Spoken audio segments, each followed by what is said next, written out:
All right. Good morning, ladies and gentlemen. It's Tom Dabertin, and you are listening to WJOB 1230 AM and 104.7 FM in Hammond, Indiana.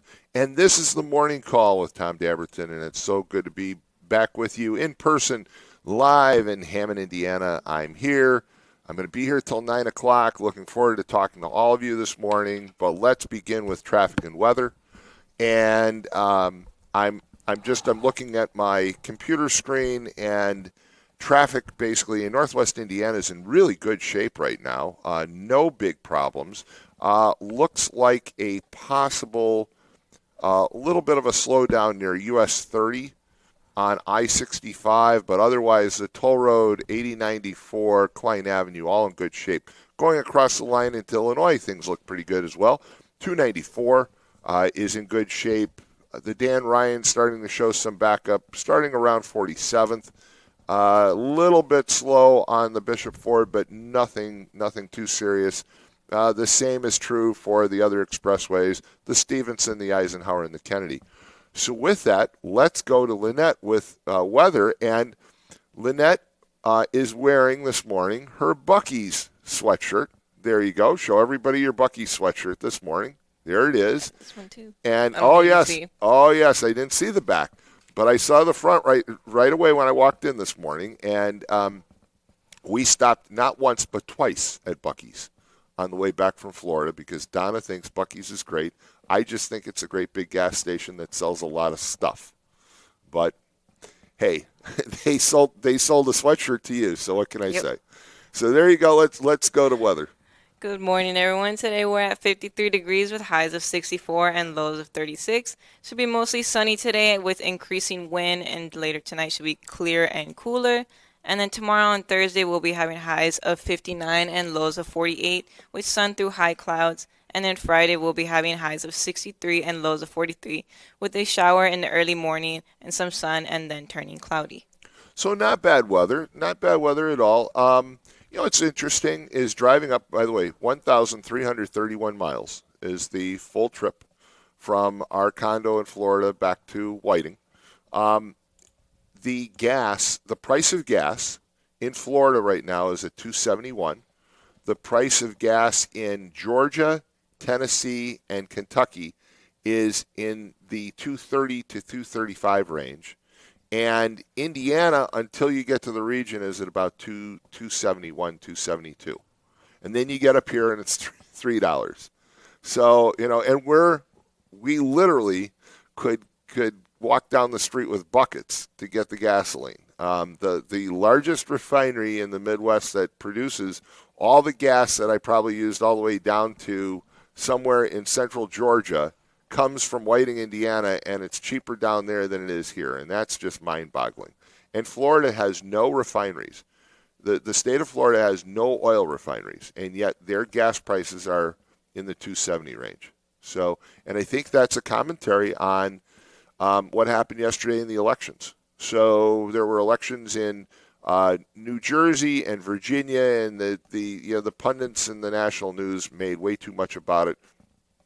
But I do think that it shows how important the economy is to voters, and I think that it also proves once again that you cannot get elected on the coattails of somebody else. I think the guy running in New Jersey basically wanted to run as I'm friends with Donald Trump and I support Donald Trump, therefore I'm going to get elected, and it didn't work for him. And I think the kind of a similar situation in Virginia, although Trump did not support the lieutenant governor for election as governor. But nonetheless, I think that people need to run on their own, and it showed very clearly yesterday that that's true. So we're going to be here, by the way, until 9 o'clock. At 8:30, we have the Chamber of Commerce show. At 7:30, John Doherty comes in. And at 7:20, Jed's going to come on, and we're going to talk a few minutes about some things. So we've got some guests coming in this morning, but otherwise, phone lines are open. Give us a call. 845-1100 is the number to call. And look forward to talking to all of you. Again,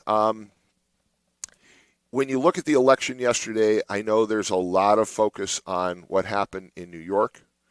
And once again, I think it comes down to economic issues and local issues. So you can say what you want. How did they elect an avowed socialist, or some people say a communist? I think part of it is that he had a personality that his opponents did not have, and secondly, he talked about issues that resonate with voters. So voters want to know about, what are you going to do for me? What are you going to do about the high price of gas? What are you going to do about the cost of groceries? I noticed, for example, for the first time in probably 3 years, the price of a half gallon of orange juice has actually ebbed down from $4. It's now down to about $3.79. So prices are slowly dropping, but people want results. They don't want a lot of talk and promises, and they really don't care about a lot of issues that politicians want to talk about. And I will tell you that I don't think yesterday's election is necessarily an indication what's going to happen next year. But I will say that if I were Mike Braun, I'd pay attention, because Mike Braun, I think, is not paying attention to the needs of Indiana residents and Indiana voters. One of the biggest issues in New Jersey was the high price of utilities, the huge increases that they've had in the price of gas and electricity, 22% over the last year. Citarelli had no plan whatsoever, where his opponent talked about she was going to freeze prices, she was going to take action. And I think those are the things that voters look for. We have some callers, so let's go right to the callers. Good morning, you're on the air. Let's start with some good news. Hi, Walt. How are you? How about that? Are you still in Florida? No, I'm here in the region. I'm here, sitting right here in Hammond, and just 20 feet away maybe from Lynette, and looking at the clocks that we have, and two of the clocks don't work. So I'm back. Well, this is month of November, and as historically happens, the Oryx Shrine Circus comes to Hammond, Indiana, and it's going to be here at the Civic Center in Hammond, Indiana, at 5825 Soul Avenue, Friday, November 28th, Saturday, November 29th, and Sunday, November 30th. So are you going to go? I probably will. I haven't been to it in a while. I was taken as a kid. I love going. I took my own children. I've taken my grandsons, and I've gone from time to time on my own. And as a nostalgia thing, and to support it, I remember the days when the Shrine Circus was here for a week, kind of thing. And sure. A big deal. It's always been a big deal, and I took my kids to it as well. And I still have photos of my kids riding the elephant. So you could pay an extra $5, I think, for them to ride the elephant around the one of the rings, right. and did that. I think it's sad that the biggest circus of them all, Ringling Brothers, no longer exists. I think that's kind of sad. I think Shriner is one of the few circuses left in the United States. And from looking at the advertisement, they're going to bring an elephant. In the past, they've given rides on the elephant. A big thrill for the kids. Moving along, this is it's not going to be big, heavy media attention given to this. This is the 50th anniversary of the sinking of the Edmund Fitzgerald back in 1975, November. Do you remember that? I sure do. In fact, I remember the thunderstorms that we had. It sunk, I believe, on a Sunday. I remember that a few weeks earlier, I actually saw the Edmund Fitzgerald when it used to come into Indiana Harbor. Its sister ship, the Arthur Anderson, still does, but they used to anchor off of Whiting. I was told by some friends that it couldn't possibly have been the Edmund Fitzgerald, but I swore up and down that I saw it. And I spoke to the executive director of the Edmund Fitzgerald Museum, or the National Maritime Museum, where the bell is at, and he confirmed that the Fitzgerald actually in the fall of 1975 was actually sent to Indiana Harbor. So they had the ship's logs, and he was able to confirm that it was there. I remember that it was a very warm weekend, uncharacteristically warm for November in the 60s, and that we had some really severe thunderstorms in the late afternoon, and then watching television that night. And we were watching NBC.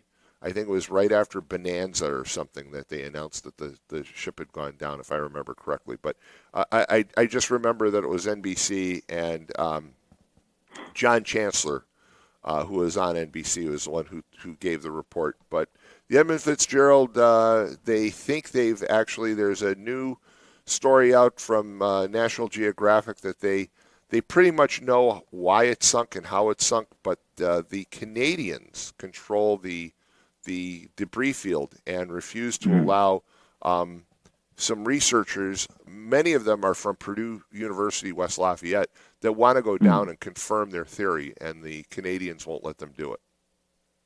Well, what are they claiming? It's a cemetery kind of thing, and that's correct. With it? So when they went down years ago, if you remember back, I want to say maybe about 25 years ago, there was a special on television where they went down in a submersible and showed the debris field, and they showed some bodies on the floor of Lake Superior, and the families took exception to it, and the Canadian government said that was that was degradation of those that had lost their lives. So they basically they've banned research since. For those out there who don't remember any of this, the Edmund Fitzgerald came out of Superior, Wisconsin, loaded with taconite, which is the little pebbles kind of thing that the steel mills make steel out of. And I don't know whether they were coming to Northwest Indiana or maybe other refineries in the Great Lakes, but an area near Whitefish Point in the Upper Peninsula, Michigan. It drove right into a horrendous storm. They were talking waves of 30 to 35 feet, which is wow. That's amazing. And the last thing I've heard in terms of speculating about why it sunk was that somehow the bow of the ship went down under the water, and then the propeller just drove it right to the bottom very quickly, because there was another Laker falling behind it about 10 miles, and he observed it, called out to it, got a brief response from the captain of the ship, and all of a sudden, next moment, it was gone. It was gone just like a blink of an eyelash. And that's exactly what they believe did happen. You're right. It basically it pushed the front of the ship down in the water, and when it basically, instead of coming back up, when the propellers basically hit the water, it helped propel it downward. And the other was that they do believe that there were problems with the rolling doors, the hatches, if you will, that the hatches basically were taking on water. So when the ship went down in the waves, it took on too much water and wasn't able to resurface. By the way, it was Monday. I apologize. I remember now why I was watching NBC. It wasn't Bonanza, but it was NBC, and I remember John Chancellor doing the news break and saying that it had gone down.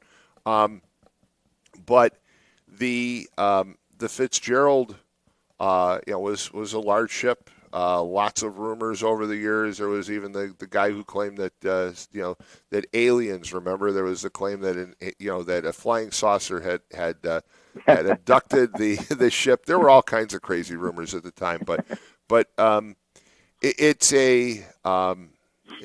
an interesting story. By the way, you mentioned about the waves being 35 feet. What I didn't realize, and I read this story from National Geographic recently, that those were some pretty big waves, but they're not the biggest waves on the Great Lakes, that there are waves over 50 feet. And that the problem with the waves on the Great Lakes, and they pointed out two specific bodies. They said Superior and Michigan are the roughest waters. And the problem is that those waves come so close together. So, Right. like when I was down in Florida, we had some high tides, we had some rip tides, and you saw the waves come in. But they come in kind of a spaced fashion, if you will. Right. And on Lake Michigan, the problem is that the space between the tops of those waves is much closer, so that it's more likely to lift the ship out of the water. Because the ship, obviously, I mean, a ship isn't going to stay in the water on a 50-foot wave, so it's going to be lifted up. And the problem is that it's quite possible that the spacing between the waves basically allows the entire ship to be lifted out of the water, and that's what they think kind of happened with the Fitzgerald. And like you said, it became it tilted in on the front end and kind of drove itself right down into the water. And and they did point out in this article, by the way, Walt, that at least two of the bodies had donned life preservers. They had donned basically, life preserver equipment, which tells them that either the ship knew how in trouble they were, or they literally some people were trying to get off that ship when it started to go under. Gordon Lightfoot put together a song that made it famous. Yeah, he made a lot of money off of that one. The Lakers these days are like 1,000 feet long, and the Evans Fitzgerald, which was big by its day, was 750 feet long. And when you go to sea, I've been to sea, and the carrier I was aboard, we drove right into a typhoon in the South China Sea. Whoa, that was a real eye opener. So you were on an aircraft carrier. I mean, when people have this idea that aircraft carriers are like this invincible, massive ship, but it gets tossed around in the ocean just like every other ship, doesn't it? Yes, definitely. And it was scary. I mean, it would heel over on one side, and it just shook, and then we go to roll to the other side, and it would shake. And I thought, oh my goodness, I'm too young to die like a rat. If I end up getting killed in the open sea or blown up on the flight deck, that's a different kind of story. But can I ask you a question? When you're up on the flight deck, okay, and the ship is the ship is being tossed around in these rough seas. I mean, there's like no railing. I mean, they don't have railings around. So basically, you have really good balance, because if you get too close to the edge and the ship gets moved by the waves, you're basically going off the ship, right? Yep. How about another issue that I think you would find of interest? Sure. What's that? State of Illinois, they passed the state legislature in Illinois passed a right to die law, and it's sitting on Governor Pritzker's desk, and says here he's still deciding whether to sign the right to die law. What do you think? What does the audience think? Well, I haven't read the details of the law. I'm assuming basically this allows for assisted suicide. Is that what it's allowing for? Seems so. I mean, I don't think that we should be allowed to take our own lives. I think that we should die with dignity, and there's a time and a place where, keeping you basically hooked up to a machine where you have no chance of surviving and you're in a coma. I think that's dying with dignity when they make the determination to shut the machine off. But the days of assisted suicide, I remember the debate over Dr. Kevorkian. Remember him? Yes. And I just believe that we shouldn't choose our own time. That's not for us to choose. That's my religious beliefs. That we don't choose that time. That our Creator chooses that time. And so I don't think that it's any more appropriate than for me to put a gun to your head and pull the trigger. So I disagree with that. In Illinois, the law, you have to be terminally ill and determined by a doc. And I think they also have other restrictions, like You have to be a resident of the state and a couple of other things like that. There are at least 10 other states, including Oregon, California, Colorado, and Hawaii, allowing medical aid in dying. Yeah, by the way, I just got this, Walt. There is a rollover crash at the 9200 block of Indianapolis Boulevard in Highland. The coroner just arrived. This is coming from Paul Goddard and Region News Source, and I want to thank Paul for keeping us abreast of traffic. But there is an accident. It's a rollover event at the 9200 block of Indianapolis Boulevard in Highland. I just don't. I don't believe it's appropriate. I'd have to read the details of the law. I do believe that people should be able to die with dignity and not just be kept alive, for what reason? I mean, if the person is dying, let them die with dignity. But I don't think that it should be assisted. That's all. So that's my position. Hey, Walt, I want to ask you to do me a favor. Right. I want to talk about Veterans Day, which is coming up next week before, on the 11th, which is next Tuesday. Right. I want to talk about Veterans Day. Would you be willing to call in after 8 o'clock? Because I want to talk about a couple of things. And there's one in particular, an initiative by Lamar Advertising, that if you're a veteran, you can have your picture put up on a billboard, an electronic billboard in the Chicago area for free in the next few days. So I want to cover that, and I want to talk about some quirky issues involving George Patton and Curtis LeMay, and I'd appreciate it if you could call me back after 8 o'clock, because I do want to talk about that this morning. I'll put it in my pocket calendar. Thank you so much. It's got to be before 8:30, though, because we have the Chamber of Commerce show. But I want to talk about Veterans Day, and I'd love to have that conversation with you as a veteran. And, again, I appreciate, and I think everybody does, your service to this country. So thank you for that. It's at 8 o'clock, between 8 and 8:30. It's quite possible the lines fill up, and I'll do my best to get through, but we'll see. All right. Thanks so much. 845-1100 is the number to call, and I know we have some people holding, but I'm also being told by Lynette it's time for a break. So we're going to come right back. Be careful if you're down south on Indianapolis Boulevard in Highland. We'll be right back.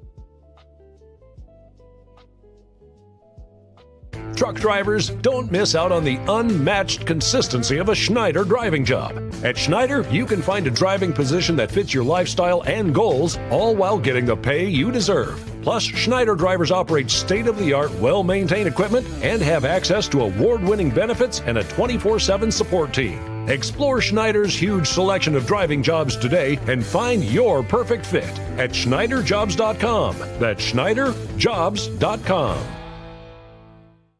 Hard Rock Casino Northern Indiana wants to make you a winner every Friday in October with our $500K Double Down giveaway. Earn entries each week to boost your chance of winning a guaranteed $50,000. Then you can choose to walk away or risk half for a shot at $100,000 in cash. Do you dare to double down? Only at Hard Rock Casino Northern Indiana, just off Exit 6, I-8094. Must be 21 or older. Gambling problem? Call 1-800-9-WITH-IT.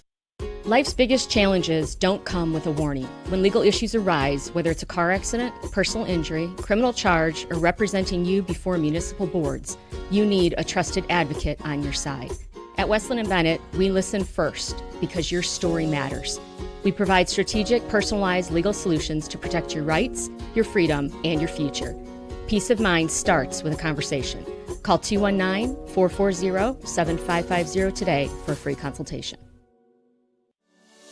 Tech Credit Union supports the essential role of union labor in building strong communities. That's why we offer hassle-free banking, financial empowerment, and a commitment to your success. Save for the future, handle life's challenges, and trust a partner that stands by hardworking union members. Tech Credit Union, the better option for you and your money.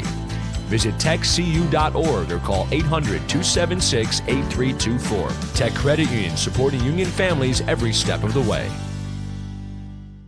But it's time. You gotta catch up with me. Yeah. I'll catch up with you. I'll be right back, man. I'll see you in a minute. Anything else? Yeah. Well, what's up, boy? Hey, Ryan. Not tonight, man. Not tonight. Oh, yeah. You guys are right. Hey, come on. Let's go. Come in.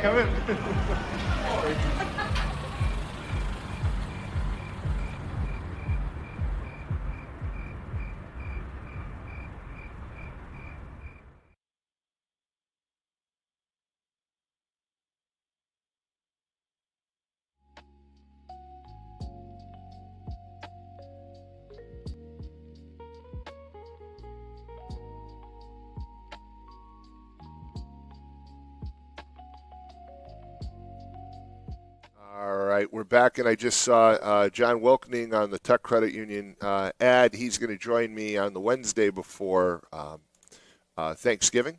He's going to be one of my guests. Also, a number of people have been asking me, when are you going to have State Senators Dan Durnell and Lonnie Randolph back on? And they have agreed to come on probably the end of the month, early December. They're going to be back on. Of course, right now there's a lot of turmoil going on with the Indiana legislature and Mike Braun's attempt to redistrict. So they can't come on right now, but the plan is probably late November, early December. I do want to mention, I got a text, somebody said, hey, can you read the announcement about Lamar Advertising now? Because I can't listen till 8 o'clock. So I'm going to go ahead and read this. Is there a U.S. military veteran in your life that you like to honor? Lamar Advertising is giving you a chance to pay tribute on digital billboards free of charge. Simply visit LamarLovesVeterans.com, LamarLovesVeterans.com, and complete the Heroes Across America online form, and the veteran's name, photo, and branch will appear on a digital billboard in your region of choice between November 7th and the 14th.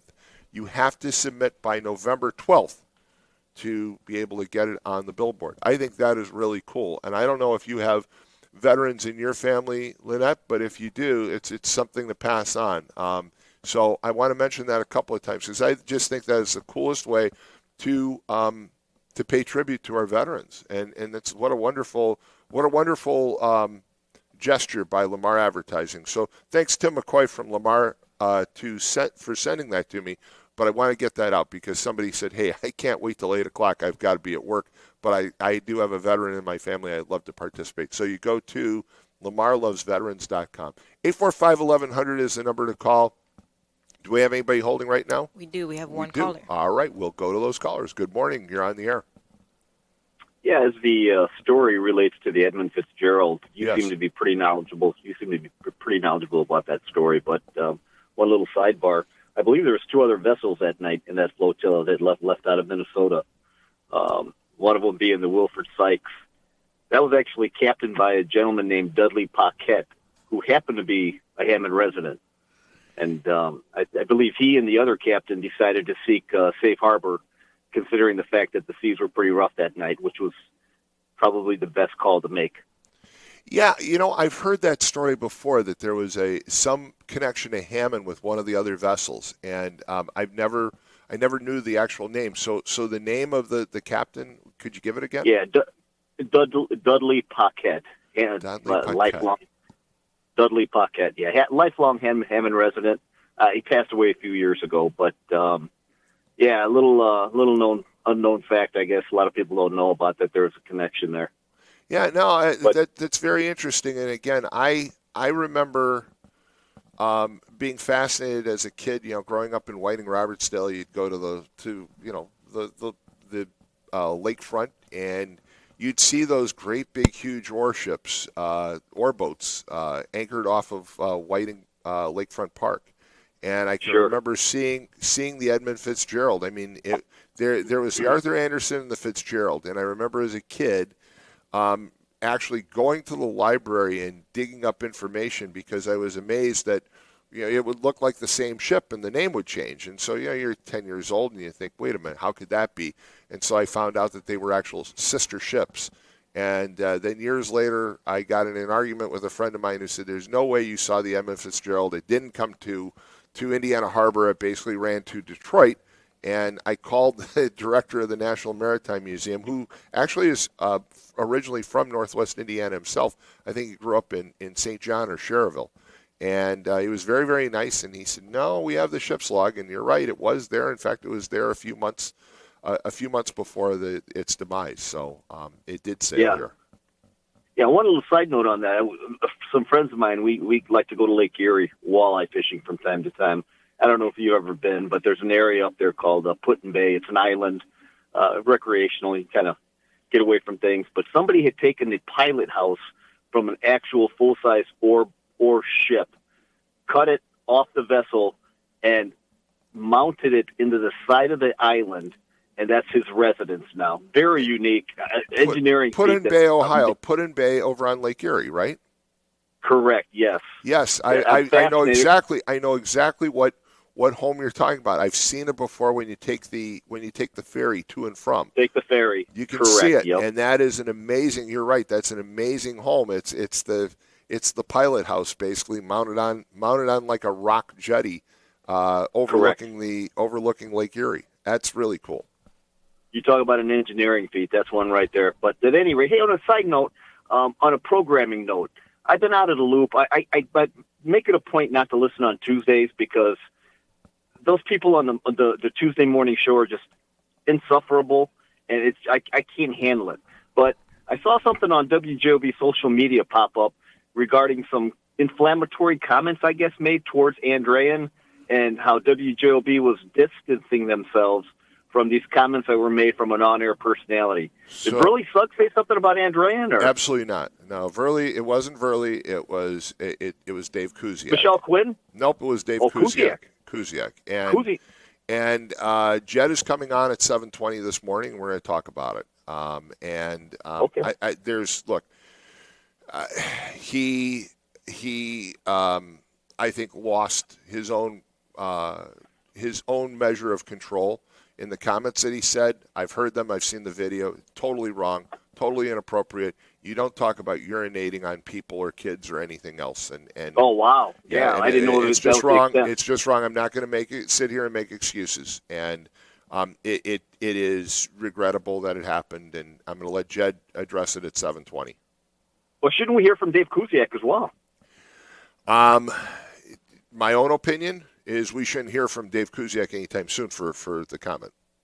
So okay, well, I'm sorry to pull the Band-Aid off, but yeah, I think it needs to be addressed. I agree with you, and we're going to do that at 7:20. Jed's the owner, and Jed's going to be here. But there is look, you are entitled to your opinion. I'm entitled to mine, and the airwaves, of course, are regulated and they're protected, and we have to let everybody have their opinions. But there's a time and a place for certain comments, and he was. It was an irrational statement about his dislike of Andrean fans, and he also pulled in his previous dislike of Munster fans. And my kids played sports in Northwest Indiana. I played basketball. You have your rivalries and you have your opponents, but it should be all in good fun and good spirit. And the comments went beyond that. That's really unfortunate. And correct me if I'm wrong. Isn't it an Andrean grad that actually produces these shows as well? I believe that was the case. And Joe's a great producer. He's been on with me before. He is a former quarterback for Andrean. And again, it may have been said in jest. It may have been said to be humorous, but you have to realize. I still remember the comment that David Letterman made once, and that is he said, "Look, I'm a comic, okay? I'm an entertainer. Not everybody can be me. And I think that's good advice. You have to remember that. I'm not a comic. I'm not an entertainer. I'm not going to tell a bunch of jokes that I think are funny because you may not think they're funny. And that's why David Letterman and Dave Chappelle and all those people make all the money that they make, because they know the timing and they know when to deliver it and how to deliver it. And if you they've got comedic license. They've got comedic license to do so. Right. And when you say things that are offensive, and especially toward children, because students in high school are still children, and you say it about parents, it's wrong. And I'll just leave it there. Yeah. I'll leave it there until 7:20. Very good. Okay, have a great day, buddy. Bye-bye. Thank you.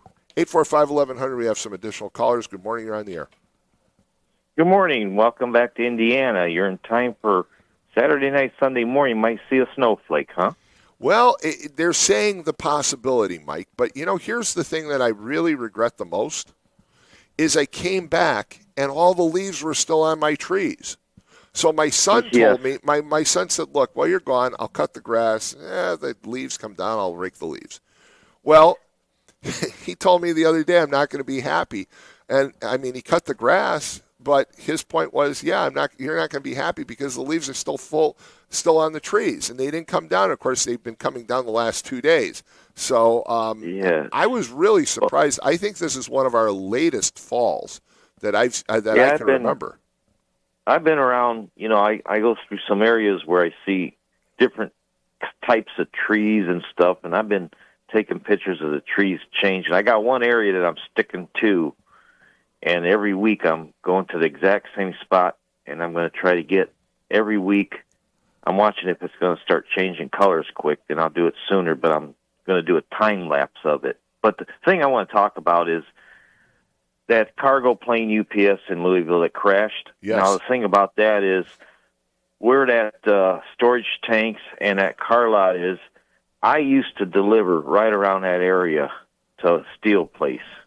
And I know that area. I'm waiting to see a daylight picture because I know the place that I delivered to, they had quite a few. They said 7 people so far have passed because of this accident, That's a very sobering. It's a very sobering situation when you see that, and in your case, where you actually know the facilities and the area where it happened. I just drove by it, of course, Sunday morning, and I remarked to my wife, look at all the UPS planes. That is a major hub, and you can see the airport right from I-65.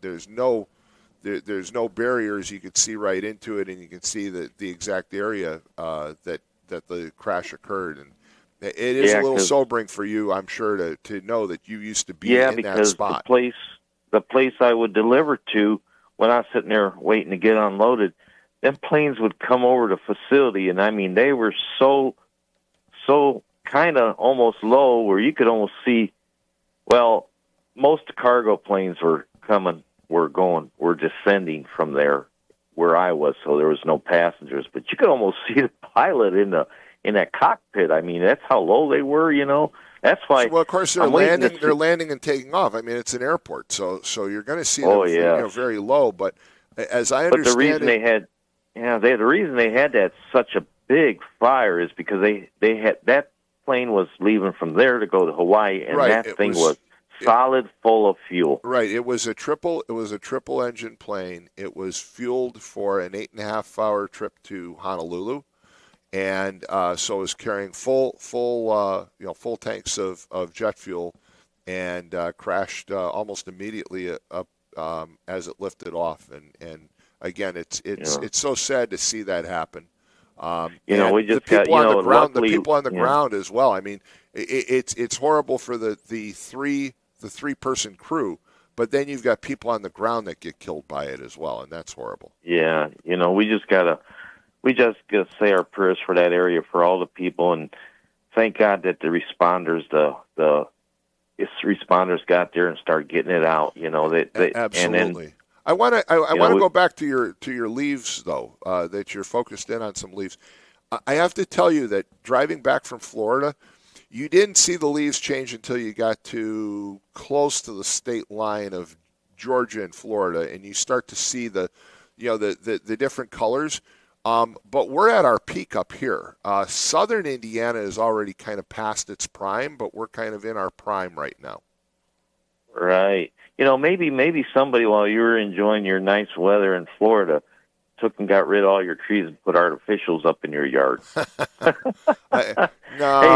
wouldn't want to do that. I wouldn't want artificial. I like the real one. No, I'm going to let you go so you can have a wonderful show, what's left of it today, and I'll be listening. And just you and the staff of WJLB and all listeners, just have a safe day today and enjoy yourself today. You as well, Mike, and stay healthy. Thank you.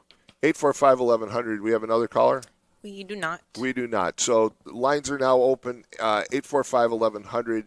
I'm going to save this till the 8 o'clock hour to talk about Veterans Day. But, of all the holidays that we have, I think Veterans Day is the holiday that I always feel should be the most celebrated, and it's probably the most forgotten.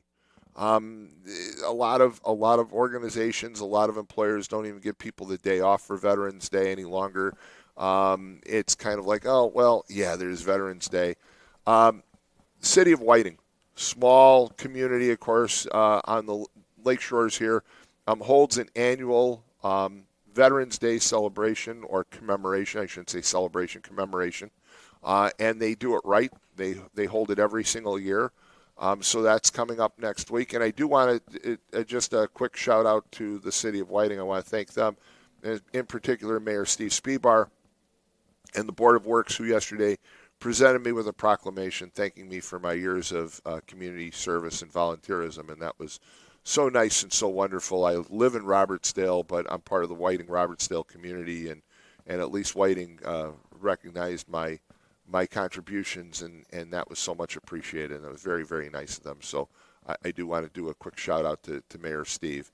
But again, getting back to Veterans Day, we enjoy the freedoms that we have. We enjoy the problems that we have and the discord that we have in this country because we have individuals that are willing to put their lives on the line for us. And they serve in the military, and they serve with great distinction and deserve our respect and deserve our appreciation. And here we have one holiday a year, Veterans Day, and for the most part, other than hearing that there's going to be some sales at furniture stores and mattress stores, people really don't give Veterans Day the kind of due and respect that it deserves. So again, I want to mention that that Lamar Advertising is actually giving people the chance to pay tribute to a veteran on a billboard in this region. If you go to lamarlovesveterans.com and you fill out the form and submit a picture, they will put that picture up with the branch of service and the person's name on a digital billboard. And I think that's a great token of appreciation that we owe the veterans. And so I want to promote that this morning. And again, during the 8 o'clock hour, I want to talk about some interesting stories that I've read. As many of you know, I love to read about World War II. I've been reading a 7-part series. It's 7 books called, basically it's about the stories of veterans of World War II, written by Matthew Rosell, who's actually a high school teacher, who challenged his students back in the 1990s and early 2000s to record and write down the stories of World War II veterans. And they're amazing books, and some of the stories that are in there are just remarkable. And I read two more of the 7-part series when I was down in Florida. And so I want to talk a little bit more about Veterans Day and what our veterans what our veterans deserve as far as our respect. And I've brought this up before too. There are dollars available to put up veterans housing. And there's even an organization, Tunnel for Towers, which you see their ads on television.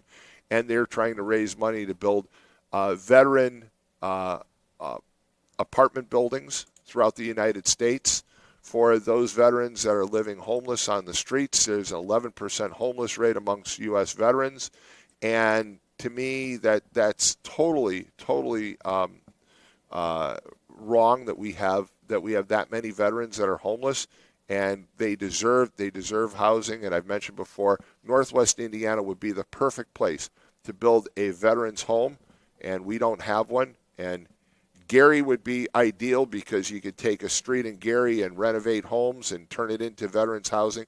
And what's been proven in Detroit and other communities, I've seen it firsthand, is that you take veterans off the street, you get them some counseling, you get them some assistance, and you give them a facility to call their own, and they will take care of it like no one else. It will be so remarkably clean and so remarkably safe. I think it'd be perfect for Gary. I think it'd be a consideration for downtown Hammond as well, but nothing has happened on that regard, even though I brought it up several times. You've got plenty of people living in ramshackle tents over on Taylor Street in Chicago, right near the expressway. You drive by it all the time and don't realize they're there, and we should do something for veterans. So I want to talk a little bit more about that in the 8 o'clock hour. But what's your opinion about the election yesterday? And also, do you see any indication? Love to hear this from listeners. Do you see any indication for next year? Personally, I think it's all about the candidates. I think that this Citarelli, who ran for governor of New Jersey, tried to transfer the popularity of Donald Trump to himself, and it doesn't work. I think that in the case of Virginia, I would think that the voters were impacted in part by the shutdown of government, because there are more government workers living in Virginia than just about anywhere else in the United States, because it's the suburbs of Washington, D.C. So what say you? And also we've got a couple of announced candidates now for congressman or congresswoman in Northwest Indiana. Obviously, Frank Mervan is going to run again as a Democrat, but on the Republican side, you've got Barb Regnitz, who's a Porter County commissioner, and I'm going to try and bring her on. And then you've got Jennifer Ruth Green, who's announced. I'm trying to get her on as well. And I've continued to leave open the invitation to Frank Mervan to come on my show. He doesn't want to, because he doesn't want to take some of the calls and answer some of the questions I think that I'd like to pose. But the invitation is still out there, so I'm going to try and have all of them come on. Why don't we take a quick break? When we come back, we're going to do traffic and weather as well. We're going to try and see if we can get any update on the issue down in Highland on Indianapolis Boulevard, where there's a rollover of a tanker truck. So keep it tuned right here. We'll be right back.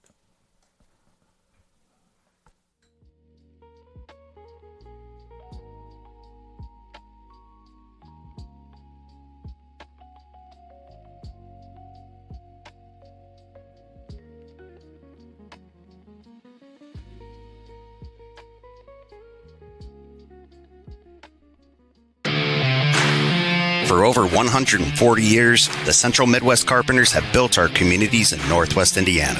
Are you ready to join the effort? We have long-term work, competitive pay, and the best benefits in the industry. We pride ourselves on innovative training and commitment to worksite safety.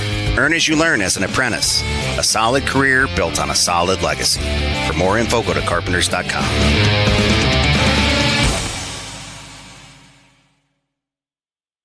Have you ever considered becoming an iron worker? Local 395 is now accepting applications for their apprenticeship program. Go to ironworkers395.com. Look under the training section, click on apprenticeship, and scroll down to the application. You must be 18 years old, have a high school diploma or GED, and you must be physically able to perform the work of the trade. Find out more by calling the apprenticeship school in Lake Station at 219-962-7675 or visit ironworkers395.com. Tired of that cracked driveway and dreaming of a new patio or need a concrete partner for your next big project? Call RNC Concrete Construction, family owned with 30 plus years serving Northwest Indiana. From residential driveways to stamped patios and commercial foundations, we pour with pride and deliver lasting quality. Call today for your free estimate at 219-779-9370. That's 219-779-9370. RNC Concrete, where your concrete vision comes to life.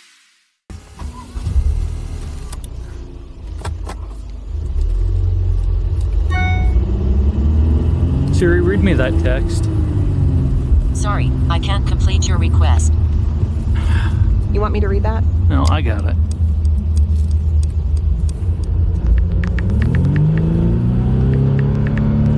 Construction zone.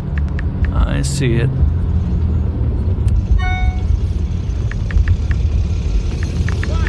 Watch it! Oh. Oh my god! You're gonna hit him! Oh, fuck!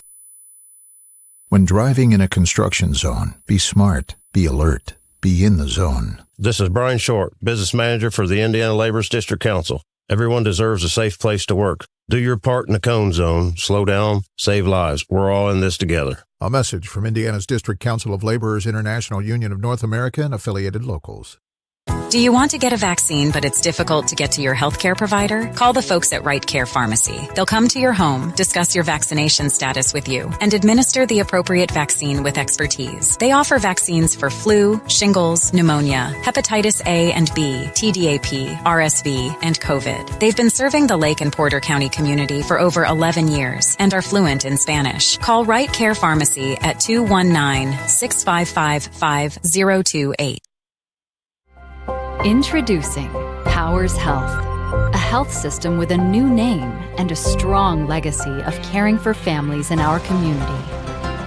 One with a tradition of advanced specialized services and a vision for the future. One with a commitment to medical excellence and compassionate care. Everything we do, everything we believe, Powers Health.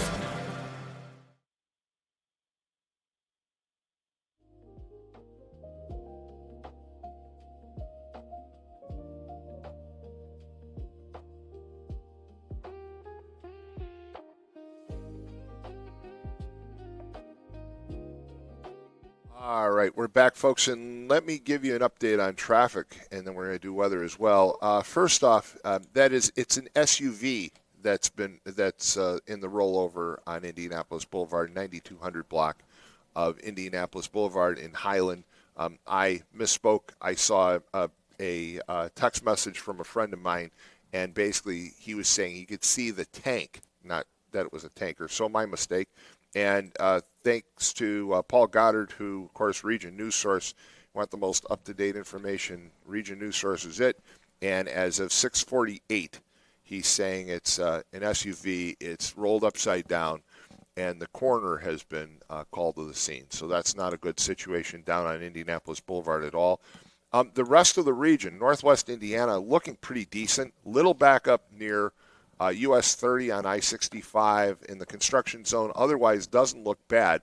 However, when you go across the line into Illinois, the Dan Ryan Expressway is a parking lot now south of the Chicago Skyway. So stay off the Dan Ryan this morning, folks.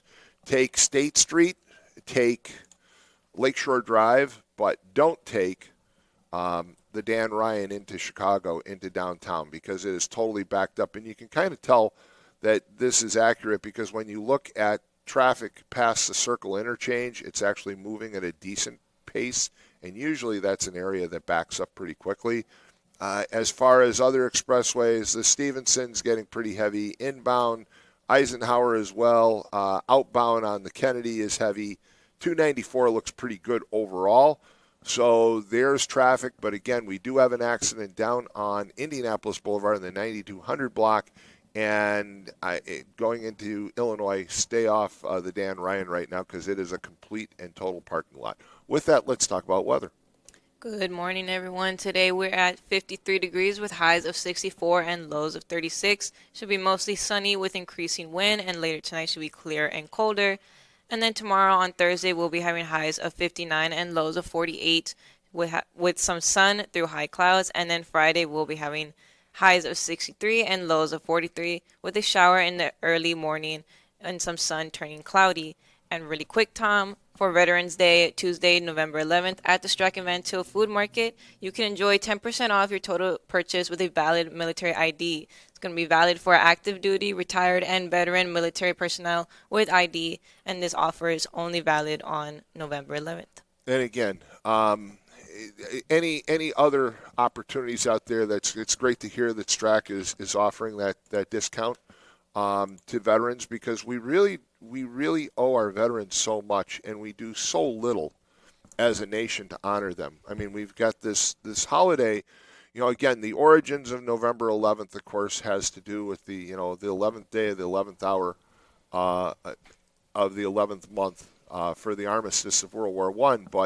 But we should, Veterans Day should be more than a day for mattress sales and weekend sales for Macy's and everybody else. By the way, I got this. Today is the Beaver Moon, and you're wearing the Buc-ee's shirt today. So today is the Beaver Moon, the full moon. I have no idea and never knew that one. That's beyond me. I knew there was a harvest moon and like a blood moon, and that was it. But there's the Beaver Moon, which is today, it so happens. So maybe that's why you wore the Buc-ee shirt. There you go. You wore the Buc-ee sweatshirt because of the Beaver Moon. 845-1100, we've got callers, so let's go to those callers. Good morning, you're on the air. Good morning, Tom. A lot of people have been messaging me and calling me. I don't know what it's about, but they want a Randy Niemeyer MX show. And the only thing I would do would just run the board. Has Randy announced his candidacy or not? I don't know, but I think Mike would tell you. Caller Mike, he's pretty intelligent. I've had Randy on before. Randy was a great interview, if you remember. Had him on during the last election, and would love to have him on again, and probably have him on whether he's running or not. But I've heard that he's running. I have not found any official announcement. But if that's the case, then you've got three really strong candidates running in the Republican primary. And that also raises the question, do they have a spirited primary and they come out with one strong candidate, or do they have a spirited primary and come out with fractionalization because of that primary? So let's say Niemeyer's running. Then you've got Jennifer Ruth. But wait a minute. Then you've got Jennifer Ruth Green, and then you've got Barb Regnitz from Porter County. So you got three strong people. Go ahead. I'm sorry. Jennifer Ruth Green had to resign, so you got two strong people. But what would you call it? He's a hidden gem, Mr. Niemeyer, Randy Niemeyer, feeding everybody. But I think we need a show with Randy Niemeyer and MX. I don't know how many people have asked me, but there's something really going on big right now in New York and Minneapolis, where I used to go through all the time to go fishing. Something really close to my heart. This Saddam Hodani drum stretcher skyhook, he's running in Minneapolis. The same thing that Mondani in New York. And I just want to let people know that Leslie was a good caller yesterday on the Burley Show. If you import people from a third world, you become a third world. And right now, New York will become a third world. Just 20 years ago, we had a very bad thing happen where they took the Twin Towers out. Mm-hmm. So I got to go. I'm with the boys, the Boilermakers. I think what you're saying is, look, New York basically, the reason why Mondani won is because he ran on issues that people in New York were concerned about, the cost of housing and some of the economic issues, and that was the reason why he won. I don't like his views. I think he's going to be a problem for New York, but I'm glad that we live 1,000 miles away. So we'll leave it with that. He wants to defund police. And he doesn't I don't agree with any of his views. He wants to defund the police. He wants to control, have government-funded supermarkets. He's certainly anti-Semitic. He's going to be a problem. But the people in New York spoke. They elected him by record numbers. So hey, I gotta go. I gotta go. Take care. All right, 845-1100. We have another caller. Good morning. You're on the air. Morning, Sam. Welcome back. Thank you. I was at the government center Saturday, And I got there about 12:15, 12:30, and there's only 4 of us in line. I was expecting a long line. And we walked in there, and the security there said, "What are you guys doing here?" We said, "We're here for the Frank Mervan Forum." And he says, "We don't know anything about this." And finally, one of their staff workers came, and she was surprised that they didn't know about it. And then the main young-looking girl from Mervan came in, and she said, I have to get a hold of Mike Repay to see if we can use the auditorium." So that was a bad sign. And then Matlock called on Pullen's show Monday and said there was 400 or 500 people there.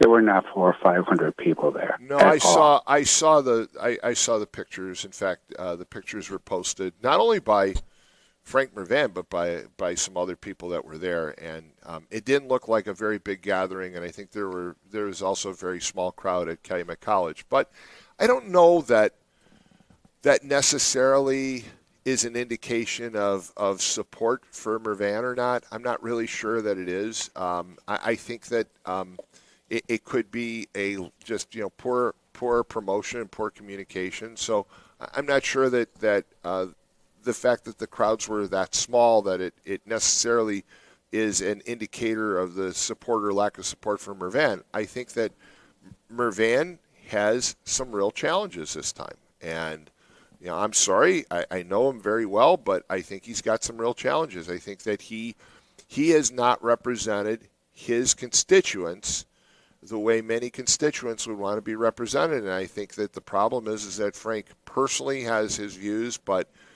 politically, because of the bailout that he received during the election 4 years ago against Jennifer Ruth Green, he is somewhat of a individual that's beholden to the National Democratic Party. And if I were him, I would say, hey, you know what, enough already.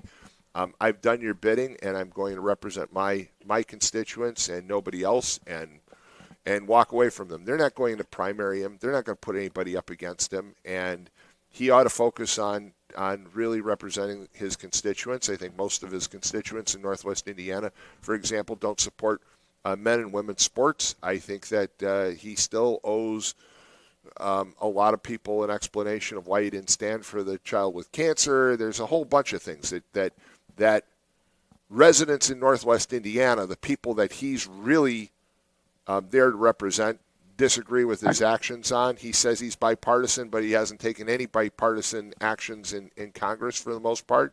I think that those are the problems that he's got to face, and it looks like he's going to face some pretty stiff challenge out of the candidates that are running. I agree. And also, at these forums, they hand out cards where you can ask questions and all that, and their Chief of Staff, Mark Lopez, separates them. And one of the questions was, you hit it on the nose, that someone asked the question that your staff has been reached by Tom Dabertin to appear on his Wednesday shows and take questions and conversation.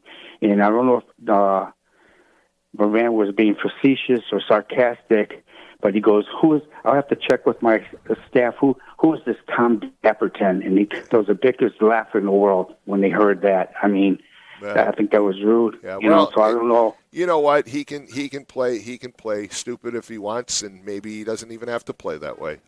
It's fine by me. He knows me, and he knows me very well, and he knows that I know his dad extremely well, his mom, I know the whole family extremely well. Mark Lopez, Mark's a nice guy, but Mark is one of the problems that I think Frank Mervan has. If you talk to local elected officials, there are a lot of people that don't like Mark Lopez, and Lopez is a holdover from Visclosky, and I think that he's part of the challenge that Frank has. That I'm not saying that you should get rid of him, but your staff you want to be loyal to your staff because they're loyal to you, but sometimes your staff creates a lot of problems for you. And when I talk to elected officials, they tell me that one of the biggest shortcomings of Frank Mervan as congressman is Mark Lopez is his chief of staff. So they can laugh all they want. That's just also fine.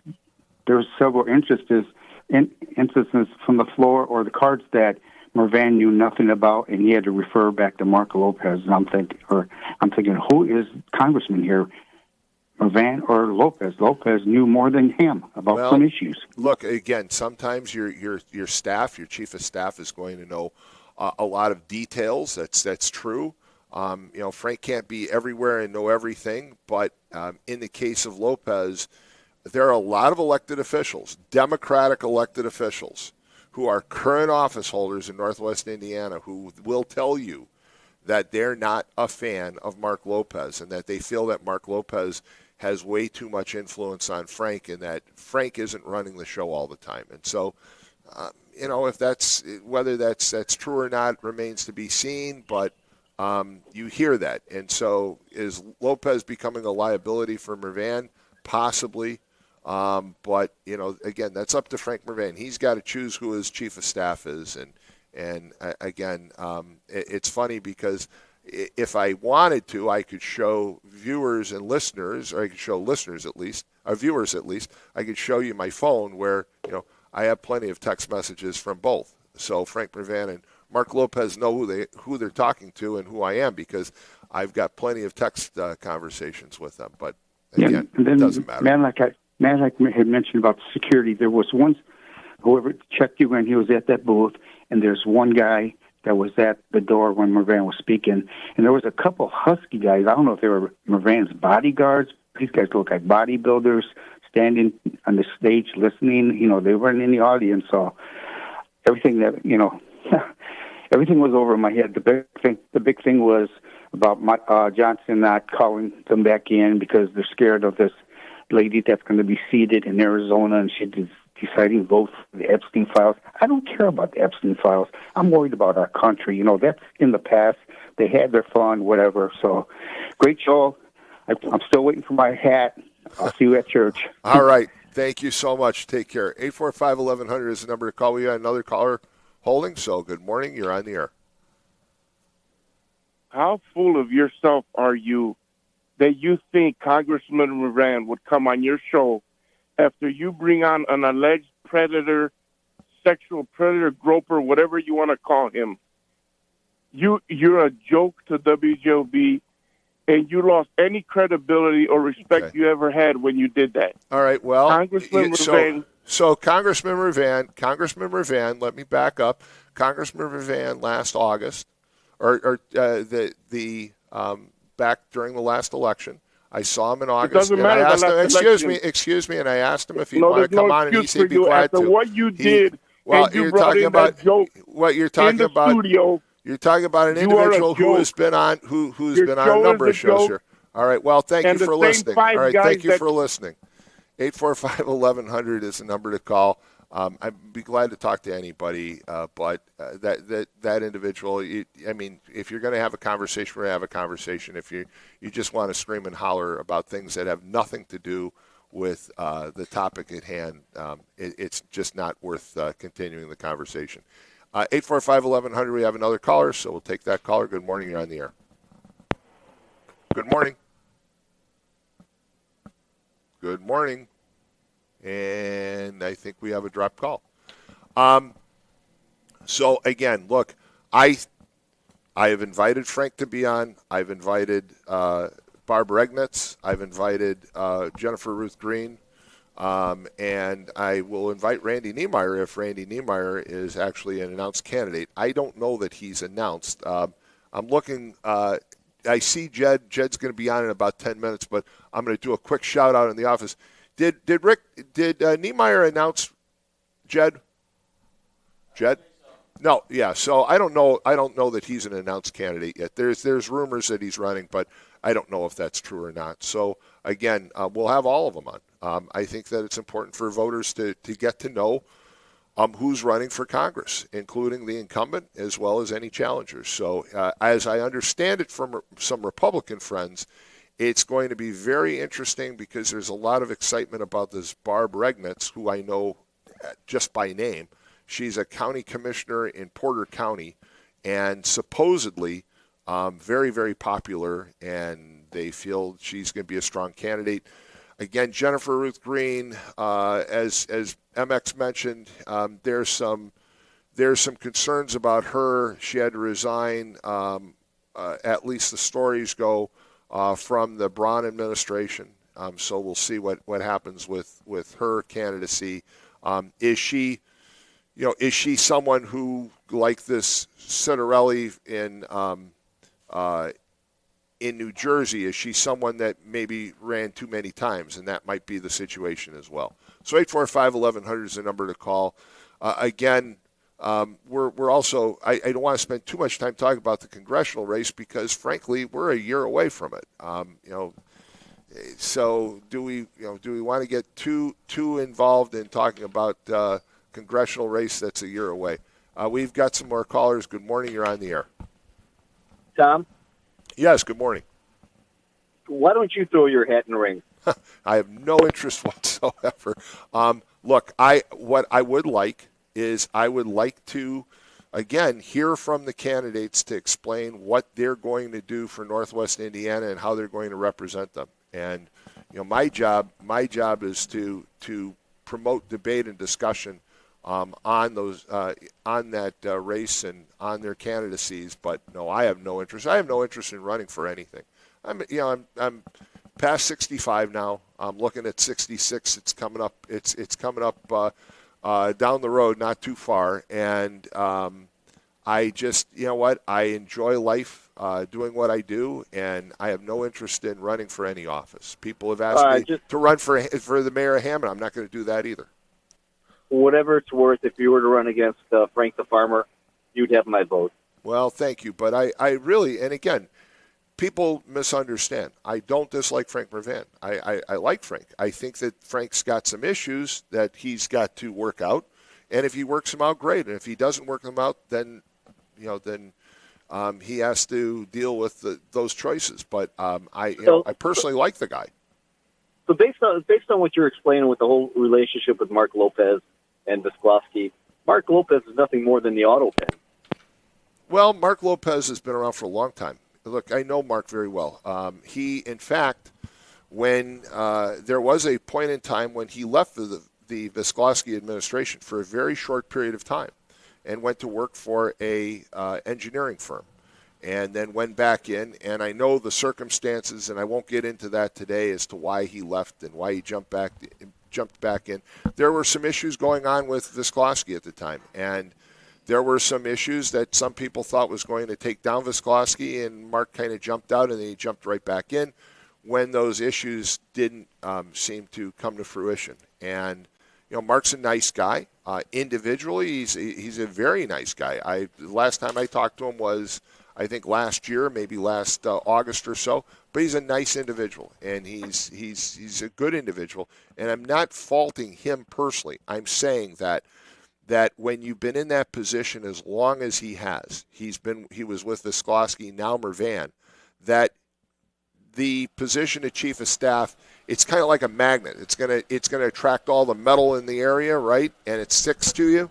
And over time, that magnet gets overloaded, and maybe that's what's happening. And that's the problem with the chief of staff. And I hear these comments from elected officials, largely Democrats, who say, the problem with Mervan is Mark Lopez. Well, maybe Mervan needs to consider that, because you want those elected officials, you want those Democrats to support you, and they're going to support him. But is it my A game support or is it my C game support? And I think that's the issue that some people are concerned about when it comes to Mark Lopez. Well, how I'm does really that confident. how does that impact Mervan? The main reason Frank got in was his association. He was anointed by Visklowski. He was going to be the predecessor. That he was selected, and that's why he's in that position. And once how it is here in Lake County. Once you're in as a Democrat, it's hard to get you out. And that's what we're dealing with right now. So and don't forget that Lopez actually wanted to run for Congress himself, but they did some polling and they found out that Mark couldn't get elected, so that's when they kind of settled on Mervan. You're right about that. One little side note, with all the stuff that we're dealing with now with the what do you call it, the lockout or the government closure and the SNAP benefits and everything else. You got people that aren't getting their benefits because the Democrats are so dead set on illegal alien getting health insurance benefits. Yet I see a guy like Frank. I go to Whole Foods from time to time to pick up one or two items. I like the store, but I can't afford to shop there. Okay? I see Frank Mervan in there with a shopping cart full of food. That, to me, is indicative of where we're at these days. You got a guy that will not vote to get people their benefits, yet he's got $400 worth of groceries in his shopping cart at Whole Foods. That, to me, I've got an issue with. Well, I don't, and again, I want to make clear, I'm not saying this about any of our current elected officials. I'm not targeting this to Frank Mervan. I'm not targeting it to our U.S. senators. But I think that one of the provisions that should be written into the Constitution is if there's a government shutdown, the Senate and the House don't get paid while there's a shutdown, and they don't get paid. They don't get back pay when the shutdown ends.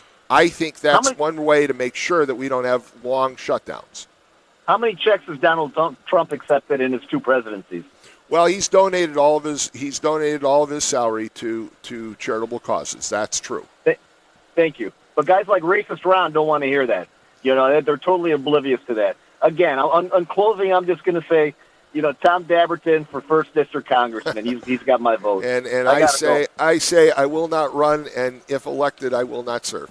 Thank you very much. 845-1100 is the number. We have any more callers? We have one more caller, and then we're going to take a quick break, and Jed's going to come in, and then we're going to have John Daugherty on at 7:30. Let's take this caller. Good morning. You're on the air. Hey, is there any truth to the rumor that there's a press conference today at 2 o'clock? Allegedly, Andrean High School is going to announce a new athletic director and a new dean of students, and it's Dave Kuziak. All right. Hey, thanks so much for calling. That type of commentary is just unnecessary. So we're going to talk about this situation in just a couple of minutes. Tell you what, why don't we take a quick break? When we come back, Jed Dietlow is going to join me. He's going to be my guest. He's shaking his head, no way. But he's going to be on with me. And then John Daugherty is going to come on. And at 8 o'clock, we're going to talk largely about veterans. Of course, we'll talk about anything else that you want to call in about. And then at 8:30 is the Whiting Robertsdale Chamber Show. So keep it tuned right here. You're listening to WJOB 1230 AM, 104.7 FM in Hammond, Indiana. We'll be right back.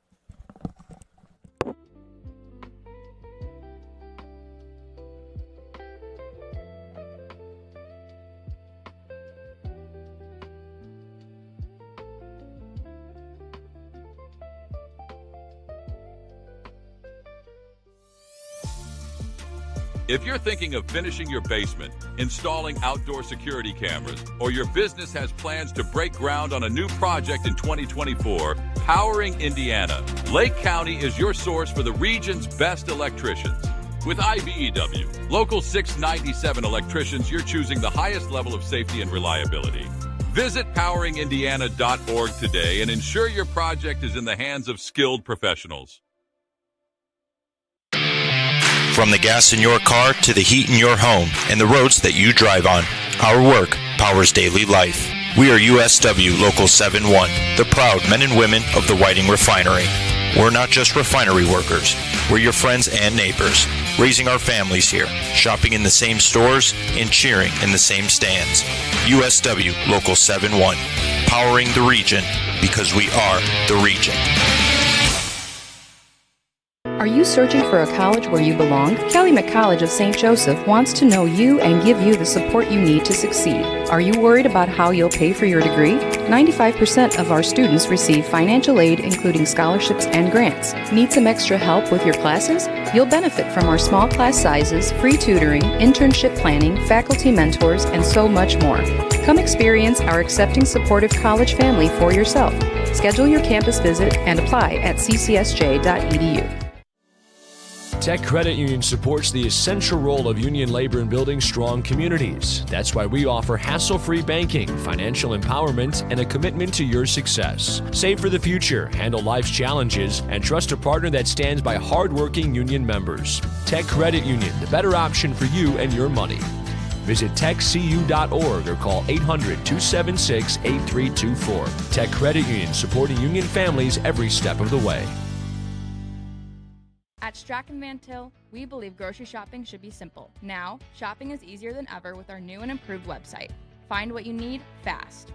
Browse your favorite products, add them to your cart, and check out in just a few quick steps. Choose between convenient in-store pickup or let us handle the heavy lifting. From our shelves to your doorstep. Skip the lines, shop your way, and spend more time on what matters most. With our rewards program, enjoy incredible savings and personalized offers every time you shop. Shop online now at strachanvantail.com or download our app today.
All right, we're back, and I had this all set up, by the way, for the Chamber of Commerce show this morning because we've got like 3 or 4 guests, and then you came in, but you're the owner. You can do whatever the hell you want. So Jed's in the house, folks, and if you're watching live, he's rearranged the set completely, and, of course, I know what's going to happen. He's going to take off and go to the Y, and I'm going to have to reset this darn set myself, so thank you very much for throwing out my back.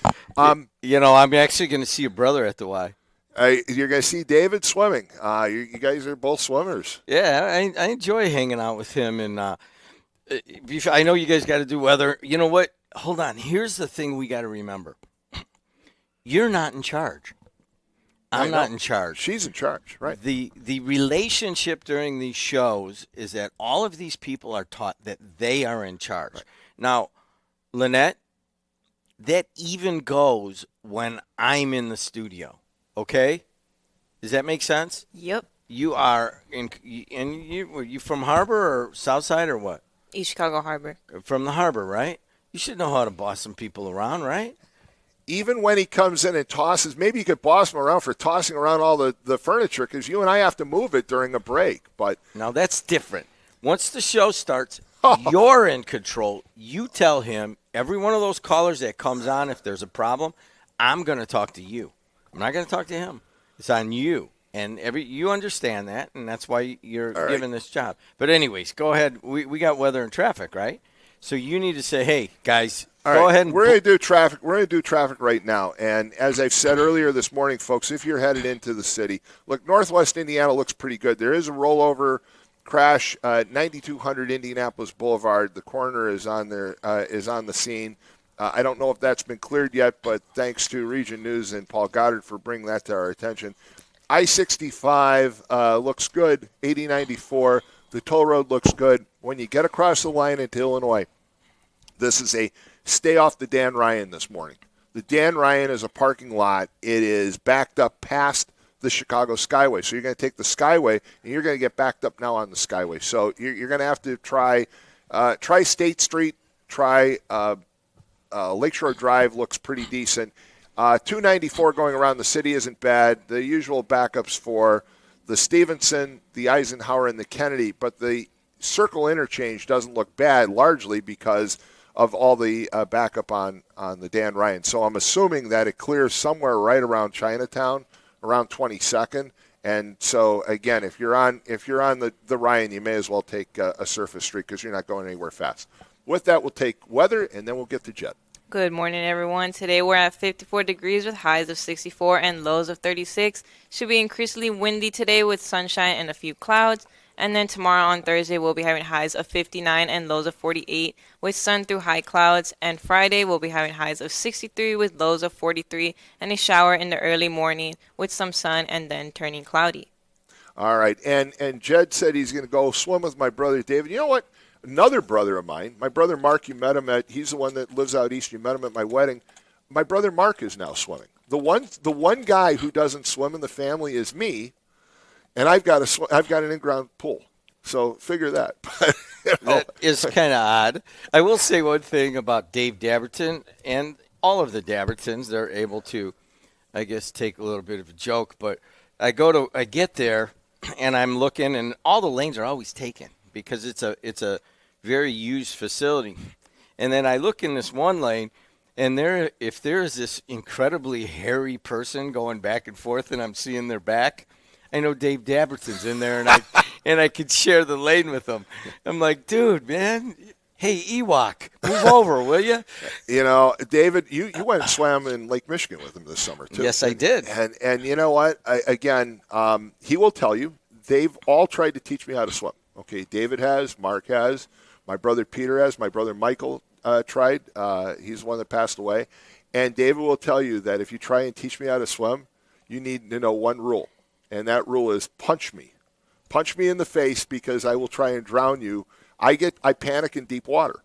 And so their point is that, you know, you can go ahead and try and teach him, just make sure you know how to punch him because that's the way you're going to break his grip on you when he tries to drown you because I panic. Well, nobody wants part of that. I mean, what are you, 6'7"? I'm 6'9". 6'9", and he's thick. I mean, you want to, like, it's not like I go over here and swim with the grandkids and I put my little finger under the kid and he floats and he's all into it. Yeah. You would have to have 100 fingers to hold up Tom Dabertin in the water. I've tried everything. There in people. There was the old pool near downtown Hammond. Can't think of the name of the lady who tried to teach me how to swim there. I've tried to learn to swim over the years, and I can swim fine. And as soon as I realize I can't touch bottom, I panic. Just that's me. Anyway, so you're here. There's been yesterday. I'm driving home from a meeting in Maryville, and I start getting these text messages, and I'm like, "What? These text messages aren't for me. I don't know what's going on." And then I get a couple of phone calls, and I said to Donna, I said, "I don't know what the heck these people are calling me for. What the devil's going on?" And I finally found out, but I'm going to let you kind of take it from there. Well, let's go with that first. On this issue, which honestly, hopefully will clear up right now, and on any issue, please just call me. And, just call me. Hey, you got a problem? If there's an issue here, it all lands on my desk, and it's designed that way. And actually, I will say this, people like to joke, but you're very hands-on because right about the time I was going to call you, you texted me. So you were on it. So I think what happens is you're a gatekeeper, not on this one, but Baker is Baker's like, dude, I've had half a dozen calls after 9 o'clock last night on this issue. And I'm like, listen, I don't know what happens. I'm like, well, give them all my cell phone. I'll stay up for a little while, see if anybody wants to talk about some sort of issue. Nobody ever does. Everybody just wants to spew and be angry. It's like, just call me if there's an issue. You're like an elected official. Okay? No. You're like the elected officials we talk about. Everybody likes to complain about Mervan and McDermott and Speedbar and Copeland and everybody else, right? But they don't complain to their face. They complain on the radio. So it's kind of the reverse here. I mean, people have an issue, but they don't want to call you, so they call me or they call somebody else. They call Baker or Bob Starkey's even getting them now. You better tell Jed. I'm like, well, why am I telling Jed anything? What am I? And again, I get some of these calls. And it's like, you better tell Jed that he needs to do something. It's like, about what? And they're like, no. When you get those, and you do this, but they never do it, just tell them to call me. A lot of times, the Nettles look, this thing runs pretty. I'm just sitting out there talking to people. Call me. You got a problem? Hey, we'll deal with it. The craziest thing, though, is that people assume that I know exactly what they're talking about, right? you better tell Jed he needs to do something about that. About what? You know what I'm talking about. Click. Like, okay, now what is it that Jed needs to do? I'll tell Jed. And I mean, again, you and I talk, and I'll get a hold of you or I'll text you.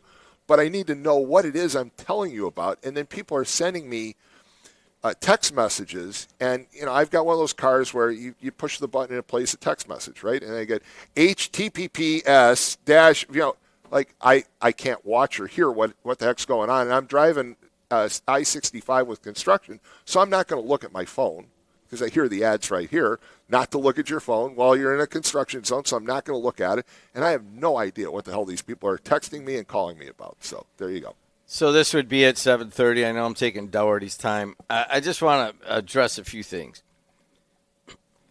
And I think that there needs to be an explanation on a lot of things, like, we'll talk about this situation, but also why I haven't been on the air. And people are asking, and that needs to be explained, and I haven't explained it very fully. Okay, first of all, here's what has happened. You've been swimming with my brother. That's why you haven't been on the air. No. Swimming in Lake Michigan is one of the hidden gems of the Midwest. But anyways, so we have a 102-year-old radio station that has kind of, in a weird way, kind of held the region together at times, and the region has held WJOB together at times, and it's an incredible institution, and it works beautifully, and it has for 102 years. I happen to own it, and I keep it going, and I just love it every day, and so does John Doherty, who's sitting out there. So does Tom Dabertin, who's here. So does Lynette Lopez, who's brand new from the Harbor. It's like, God, this is kind of cool. Well, it is cool, and it is one of the coolest things in the region and one of the oldest things in the region. And all we got to do is we have to continue to do the things that I have to do, the things that were taught to me by Julian Colby in the 1980s when I worked here, and that he was taught by Malcolm Cowley in the 1940s. There is nothing different that we do philosophically than we have always done. Now, we're in a situation where for 102 years we had WJOB News and WJOB Sports. That's what you had. And it was a really, it has worked perfectly that way, but the world has changed. 5 years ago, we got a bunch of COVID money. And the government said, hey, here's hundreds of thousands of dollars. You have to spend it within 9 months. Everybody remembers that, right? Yep. And I'm like, well, what are we going to do? We don't really have that much going on. Well, I've always wanted to build a TV network for Northwest Indiana. Here, we don't. We watch Chicago TV. I'm like, why are we watching Chicago news? Why are we watching Chicago sports and weather and Chicago traffic and entertainment? I mean, come on, we should have our own. Well, we went and built it, and we were able to do it through the fact that a company that we were associated with was getting acquired, and they needed to try different things. So we built for about 10% of the cost of what it would cost to build on Amazon, Apple, Roku, and build a network on TV. And so we built it. It was a complete failure, and I'll tell you how. It has been not worked in what I wanted it to do, which would be the local news TV station and have, shows on it and basically build a Northwest Indiana TV station. I'm like, wow, that kind of messed up. But on the sports side, we had no idea that so many people wanted to watch the games and that there was such a hole in the market, and it has gone berserk in terms of its demand and how we can keep up and so forth. I would describe the popularity as almost phenomenal. So tomorrow night, I don't know, Doherty, can you look up at what games we're doing? I don't even know. I know we're doing a bunch of sectional final games and stuff like that. They don't tell me anymore. You should know. Anyways, so that's the situation. We have this radio situation. Friday night, by the way. And what? Friday night. Friday. Is today Wednesday? No, yeah, Friday Wednesday. night. Yeah, that's why he's laughing. Okay, so you have this 102-year-old thing where sports and news were together. And that's a problem at times. And we all know that because people say stuff on the radio that is open and free speech and is stupid sometimes and vulgar sometimes. And now all of a sudden he has this big sports network, and they're all under kind of one roof, and everybody thinks of them as Jed TV, Jed in the Morning, Jed in the Region, all this stuff. And that happened. Kuziak and Semino were in here, 10 days ago.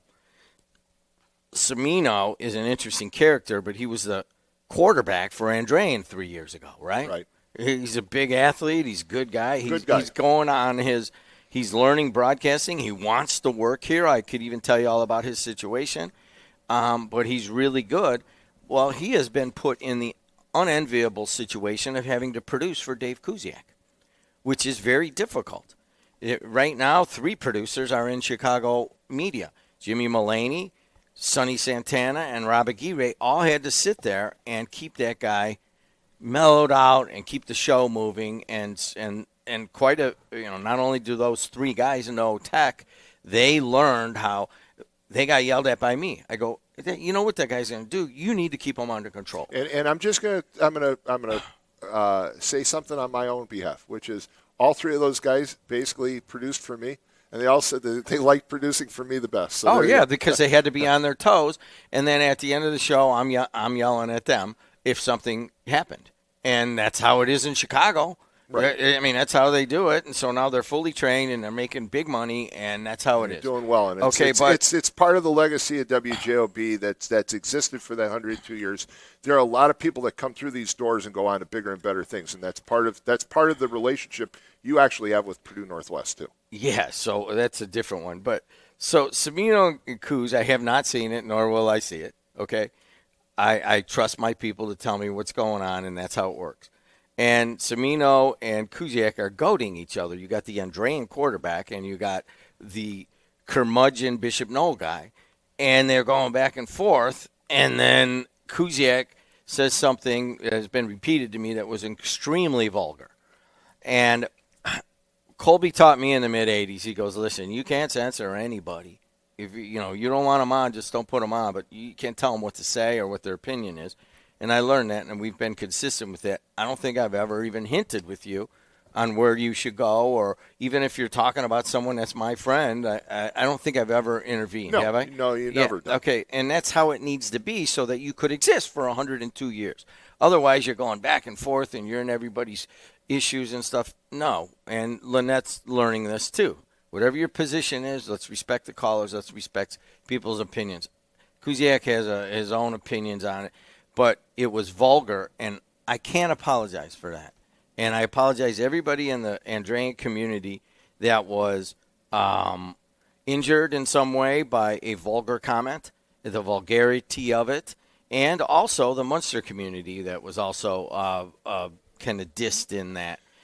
That is, it's Kuziak's opinion. It's his opinion. There's no reflection on how I sent one of my kids to Andrean. I love the place, and I love being, involved with it.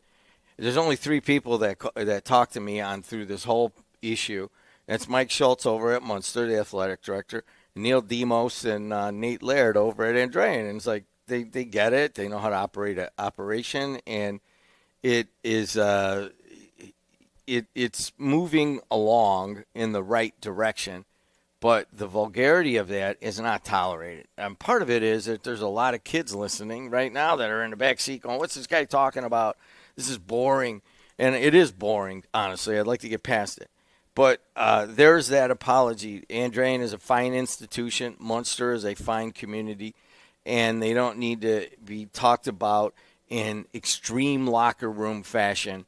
It was clipped. And I don't think the whole thing of Semino and Kuziak going back at it. Semino's really good. He's going to be – I think these guys are all Big Ten and Barstool. He's more of an East Coast guy. I could see him on ESPN one day. He's that good, okay? Yep. But he's also learned something like, hey, you know what? You're in control. You're Lynette Lopez during that, okay? So hopefully you guys understand that it is sincere and that we try to keep the tone – down as much as we can. You hung up on somebody today, I noticed, or went through one because you don't want that on the air, right? Right, exactly. Yeah. Exactly. Look, there's a limit that there are a lot of things, and you know some of my very close friends, and you know for a fact that, and you also know my siblings, okay? And the stuff that we say off the air would be off the air, but if they're on the air with me, there's some limits, and there's some things, and when people call, sometimes they get a little too far, and you have to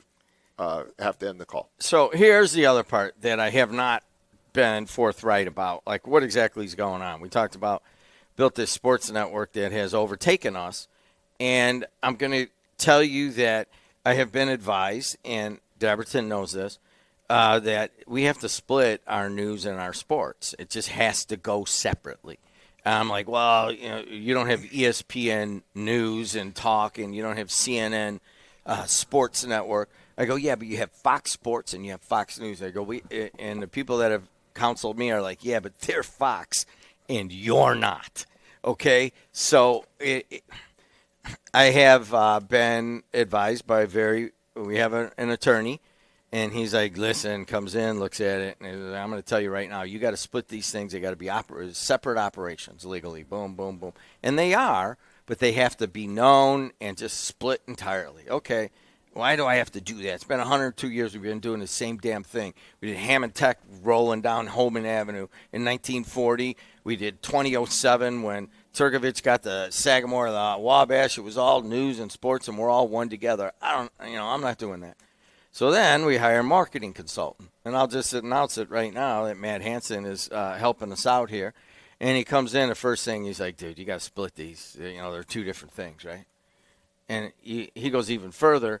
You have to split them name-wise. Everything's held together by you, Jed, and you can't do that. So we have gone through, and here's the announcement that we're going to have an entirely new name to Jed TV Sports, and that it was going to be rolled out right before Thanksgiving, but we may have to do it a little further. It's all done, and it's all a beautiful name and all that.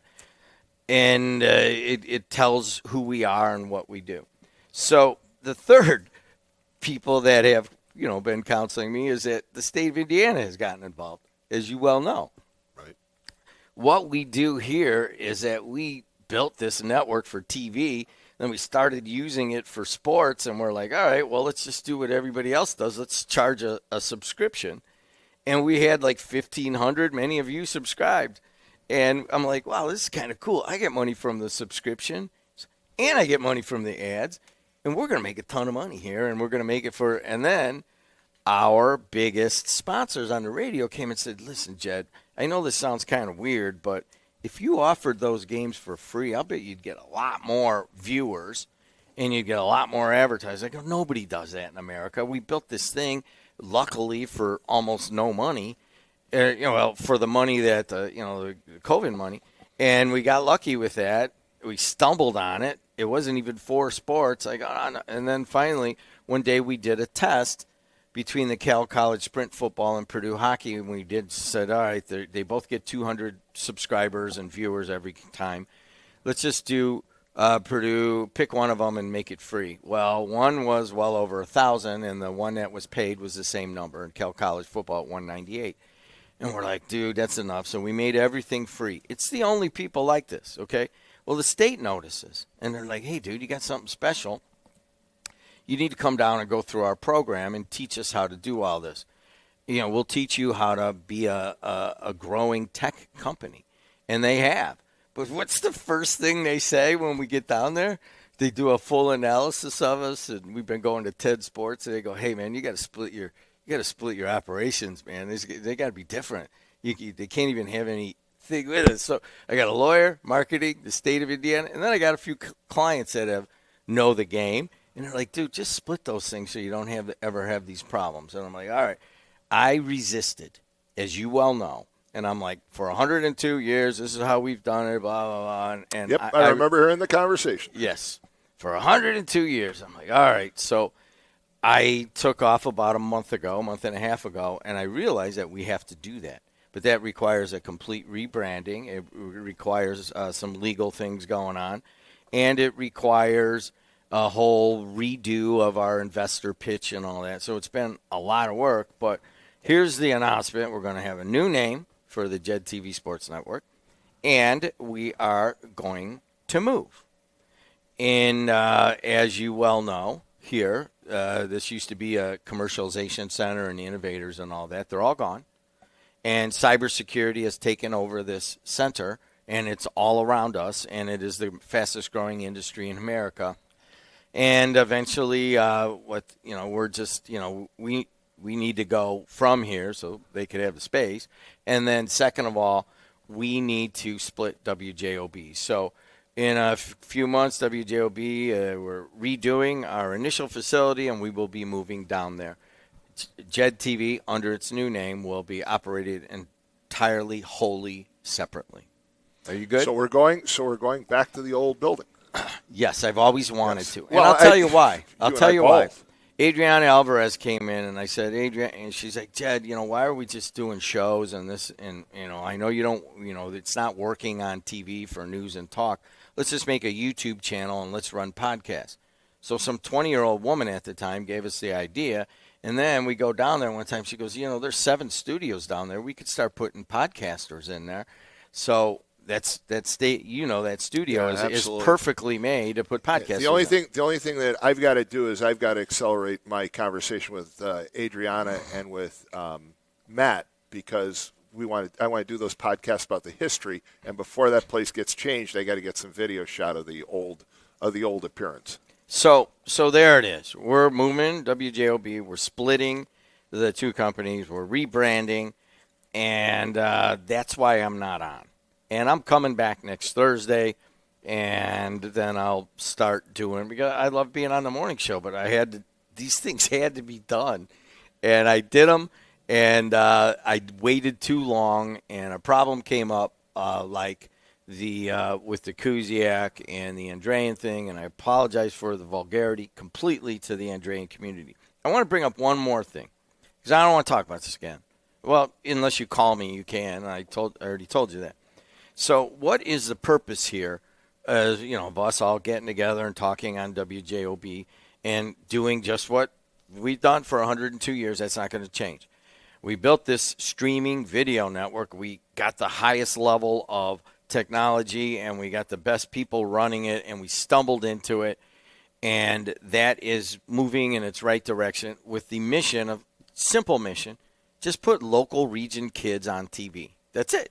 And now there are other ancillary issues of let's get money back to the schools. What we do is we connect the teams to the fans, and we connect the fans to the local business, and then we connect the local business back to the school to give them some money. That's the triangle we're building, not doing it anywhere else in America to that extent, because everybody just wants to charge for it and take a bunch of money, and that's the wrong way to do it. But we're on our way, and I'm happy about that. But one of the charges and one of the missions here has been for 102 years, is Lynette Lopez sitting right there, is the education aspect of what we do here. It is a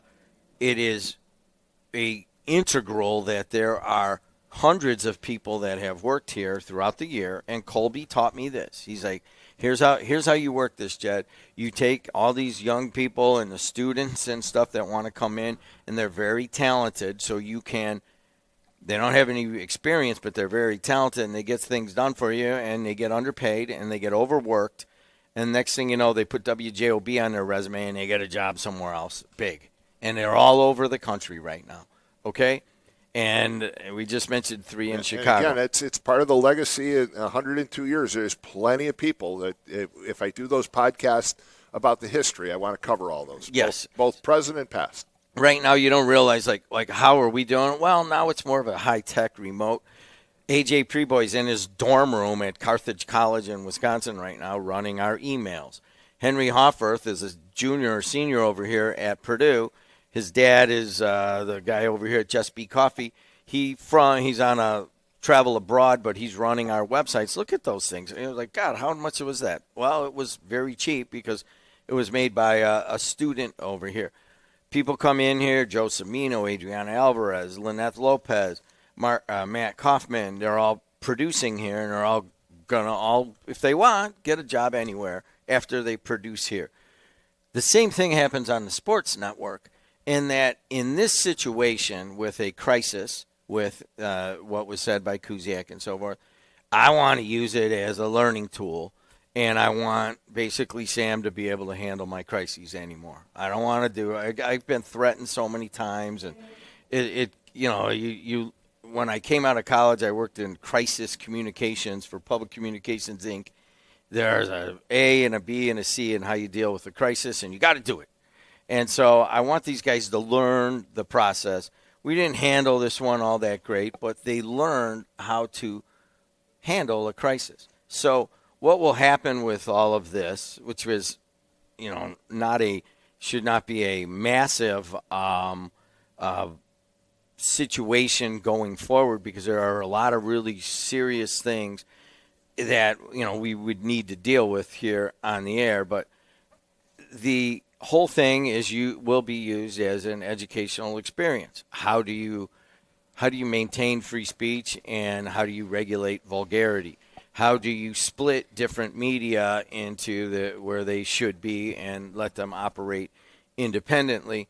What are the ethics involved? All that stuff will be handed over, and we will analyze it to excess. So that's it. Once again, I apologize to Andrayan for any of the vulgarity of Kuziak's comments. I want you guys to know that there are some massive changes in the sports and news segments, all in a good way, because both media are doing phenomenal in kind of a weird way, partly because, as Renee Tomitz at Strack says, it's the pivot to local, and there we are. And then finally, that I want everybody to understand that these mistakes are going to happen on the air.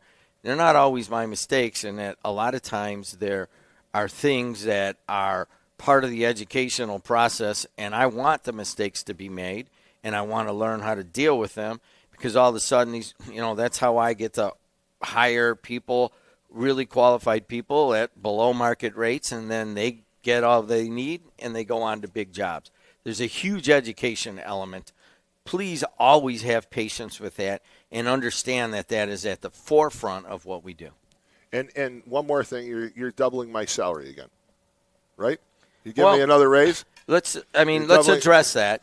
There are a lot of people that give of their time, and John Dabertin coming in here. You think I'm going to ever give him $10 for anything other than I don't even buy him a drink? He buys me.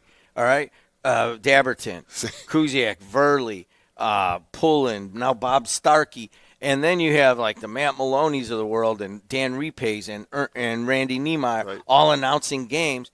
It is a community effort, and people come together to make it happen, and I can't thank you enough. But really, I shouldn't be in that position to thank you, because you're giving back to an institution that isn't mine. I love doing this, and you and I both know it. But I will tell you one thing I do want out of this. No money. No, I want batteries for those 2 clocks that David made, which are beautiful clocks, those wood clocks, and they don't have batteries in them. So could you at least do that? Could you buy the batteries? Here's how this works. What, I got to go buy the batteries? Oh, she's telling us to take a break. You tell her to go put the batteries in. How's that? But you got to buy the batteries. She's not buying them. Thank you, folks, for listening. For many of you, that wasn't very interesting. But for some, hopefully you're going to get something out of that. We'll be right back with John Dabertin. Stay tuned.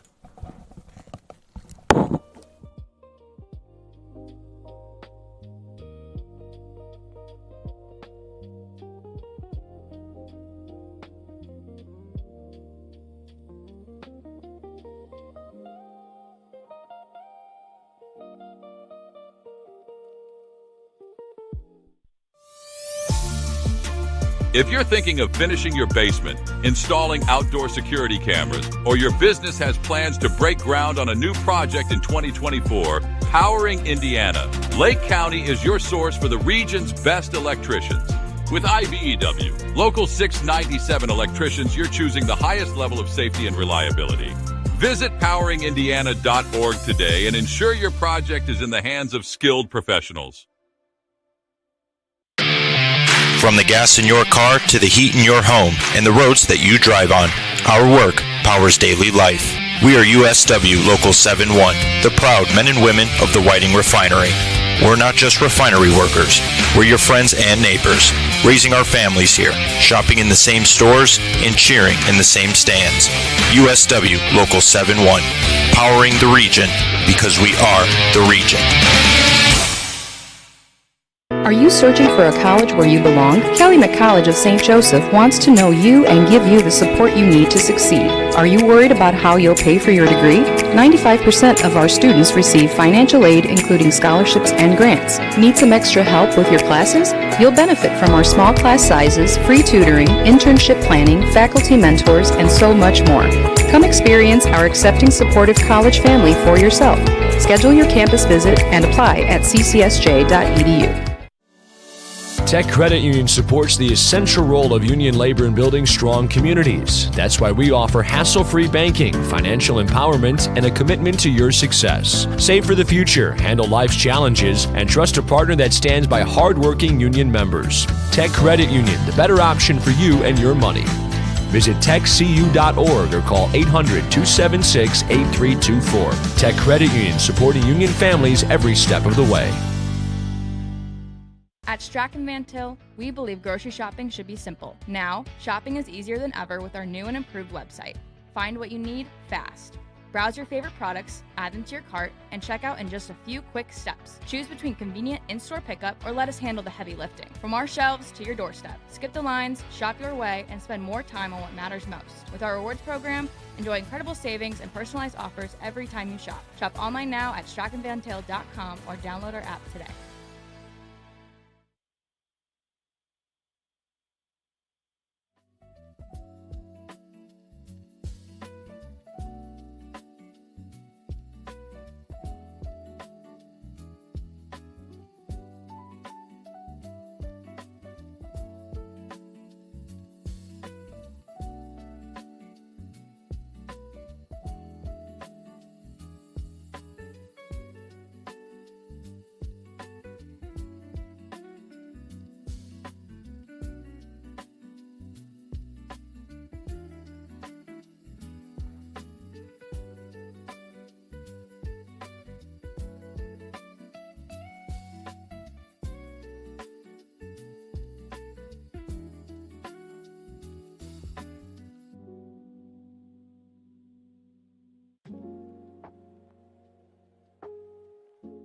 All right, we're back. We've got John Daugherty here, and John, of course, a regular featured columnist in the Times, Northwest Indiana, and we had Jed on, so I'm trying to think like a good lead-in for. You've had a couple of articles, so talking about things that don't work. There you go. He walks away when I said it. Gosh darn it!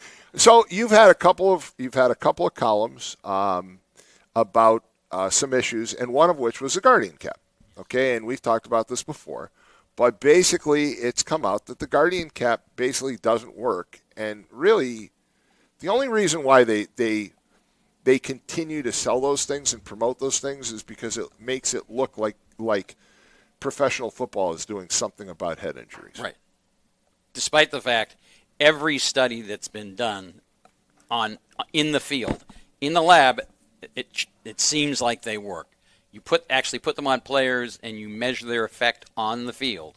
At the pro level, the college level, the high school level, every study has shown they don't work.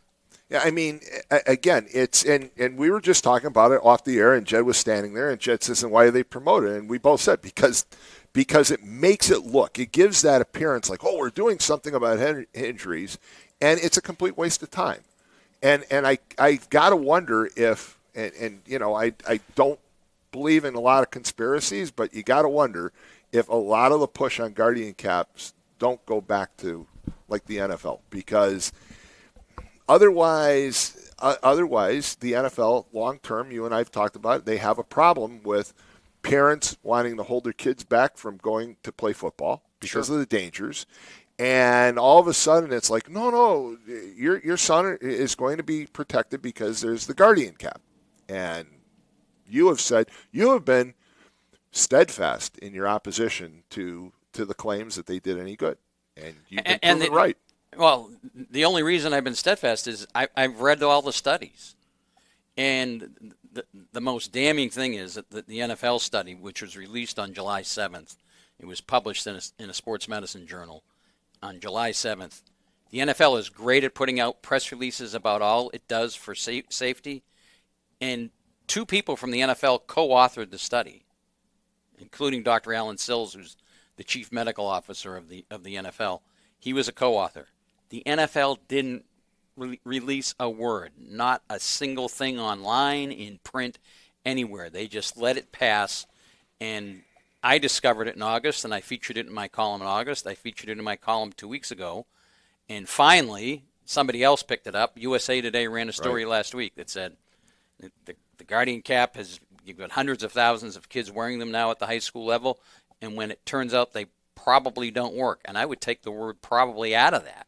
Yeah, I saw that they said probably don't work, and I think they were just being cautious. But I read the USA Today article as well, and again, it's just one of those situations where you and I've touched on this before, that there are more head injuries now in modern football than there were from what we know at least, from the old style football when they were wearing leather helmets. The old leather helmets, they didn't have face masks, so guys kept their nose out of as a point of contact. Now so many guys still lead with their face mask. Right, because they feel they're invincible inside that helmet, and that's a problem. It's great to have you here this Good morning. To be here. Sorry the abbreviated visit, but you had another article this week, so talk about that. We talked about 2 things. First, video study of cardiac arrest in sporting events. The British Journal of Sports Medicine, which happens to be edited by an American cardiologist in the state of Washington. He couldn't be further away from England than possible. But actually, he's one of the co-authors of this video study of cardiac arrests. They looked at 48 cardiac arrests on video that were caught during sporting events. And the 2 major things that came out of it was the fact that when athletes, at least, and I would say most people, regardless of why they have cardiac arrest, when they go down, they look like they're still alive. Their eyes are open, and they're still gasping, or their chest is moving up and down, as if they're breathing. So at first look, you always hear about somebody had a seizure and then died. Well, no, they're already dead because they're having seizure activity. And when somebody drops down for no apparent reason, even if their eyes are open and their chest is moving up and down, you need to assume that they are in cardiac arrest until proven otherwise. Are you talking specifically, and I'm going to tell you why, are you talking about what's known as sudden death syndrome? Well, it's sudden cardiac arrest, yes. Yeah. So there's a connection of sudden death syndrome and athletes to cardiomyopathy. A significant number of those individuals have hypertrophic cardiomyopathy, yes. So basically, and not always. Explain it. I know it because I have it, but you explain it to listeners and viewers. Hypertrophic cardiomyopathy, hypertrophic meaning enlarged. The heart gets larger than it should, and the muscle fibers start to lose some of their electrical connections because the heart is oversized and the electrical signals don't get where they're supposed to in the heart. And then with a heart with hypertrophic cardiomyopathy is at risk of arrhythmia. And if you get an arrhythmia that's severe enough or lasts long enough, then your heart stops beating. So, and again, I don't want to dwell on this too much, but as I understand it, I mean, I recently found out that I have cardiomyopathy. Okay, and in fact, I've got a visit to a cardiologist next week about it in Chicago. But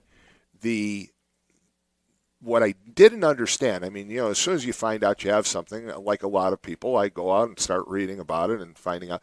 And this sudden death syndrome, why does it occur with athletes, but it doesn't occur with people like my age? Why do you? Because the extra stress of what they're doing on the field, and their heart rate elevates. And the other interesting thing from the study, besides the fact people look like they're alive, even though they are now in cardiac arrest, is the vast majority of these instances where these athletes dropped dead on video, they were not running or exerting at full speed. It was mild to moderate activity when they actually went down. Well, you asked me if I read your column, and not only did I read it, but I actually almost called you because, again, because I'm reading this and I'd read up on it. And then there was a second point, too, in the column. I'm sorry. The second point is AEDs work so well. There were 13 of these cardiac arrests in North America that occurred on video where there was an AED present. They must not have looked at the video of what happened in the G League game a few years ago where the young man from Chicago passed away. But of the 48 videos they reviewed, 13 of them occurred where there was an AED present and it was used in very short order. All 13 of those athletes were saved. And in Europe, 6 out of 8 were saved. Yeah, and as I understand it, the state of Indiana still does not. Do they now require AEDs or not? At sporting events, at high school, at interscholastic, or even intramural, they require AEDs at any school-related athletic event. They do now. And again, AEDs are relatively inexpensive. I think the Philips, which is the kind of the preferred one, is like $1,200. Yeah, I was going to say expensive. Between $900 and $1,800, depending on what you're looking. I had a client this past year who bought an AED for their facility, and one of the I got some input from some of the area firefighters, and they said the Philips brand was probably the most common. Yeah, and you're right. If you buy it, if you buy 3 of them, it's like $1,100. If you buy 1, it's $1,200. If you buy 6, it's $900. So there's economy of scale. But again, anybody listening to this program, I would encourage you that if your employer is talking about doing things, and again, we're here to talk about athletics and medical issues with athletics, but I would go and just suggest. This time of the year, a lot of times employers say, hey, look, we got a few extra dollars. Maybe we should buy an extra microwave oven for the lunchroom or whatever.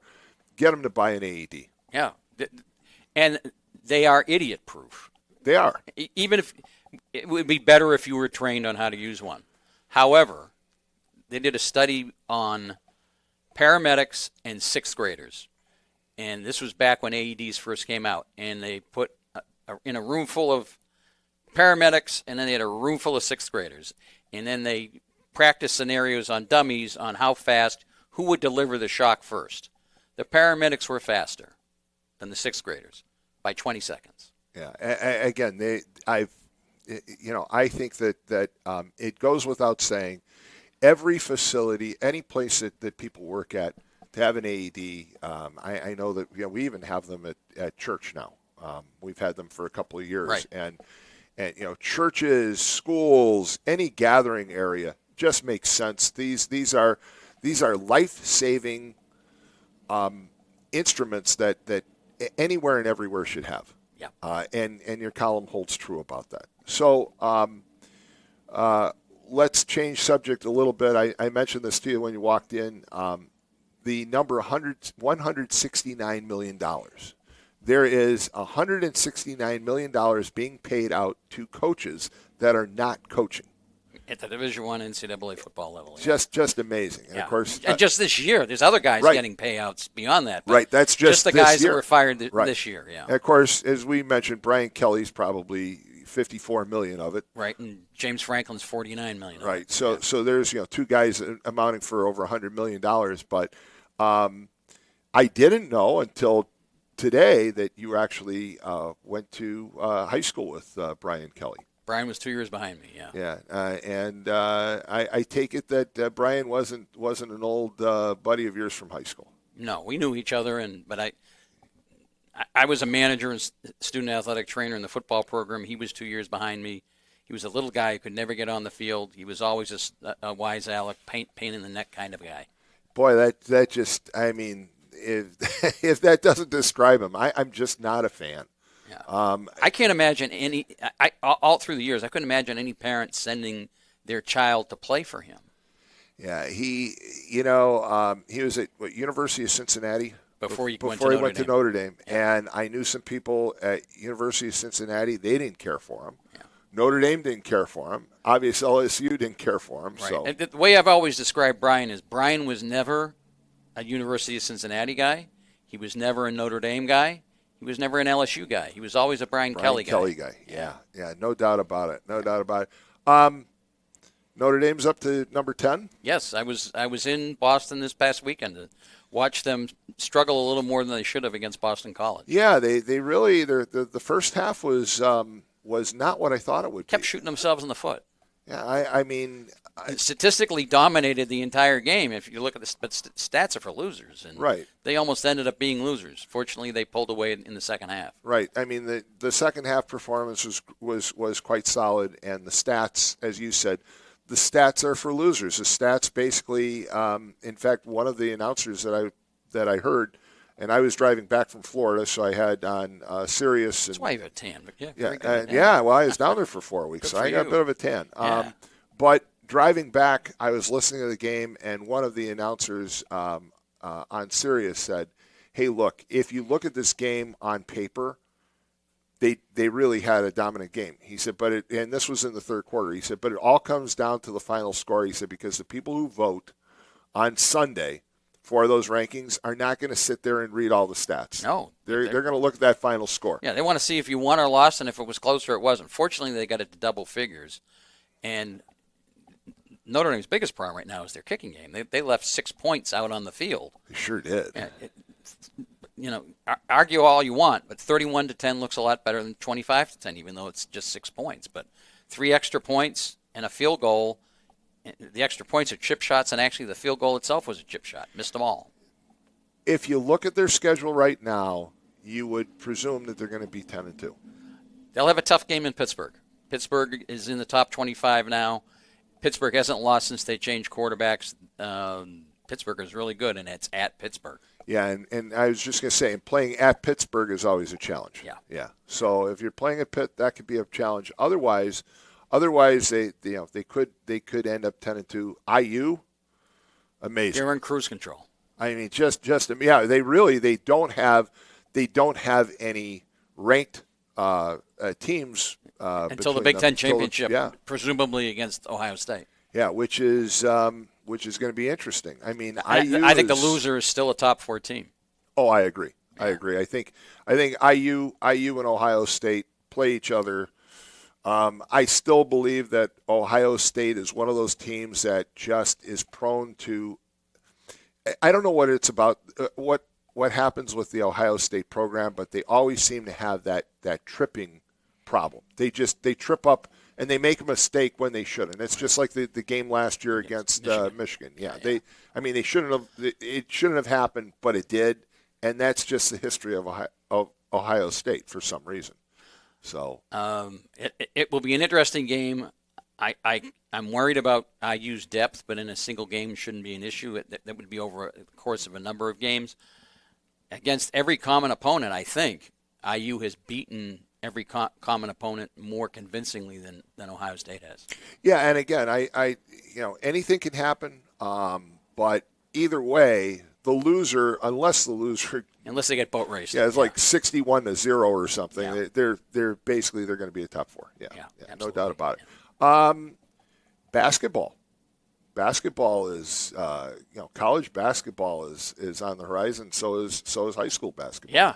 And so just if you can, just a couple of words to parents, especially kids that are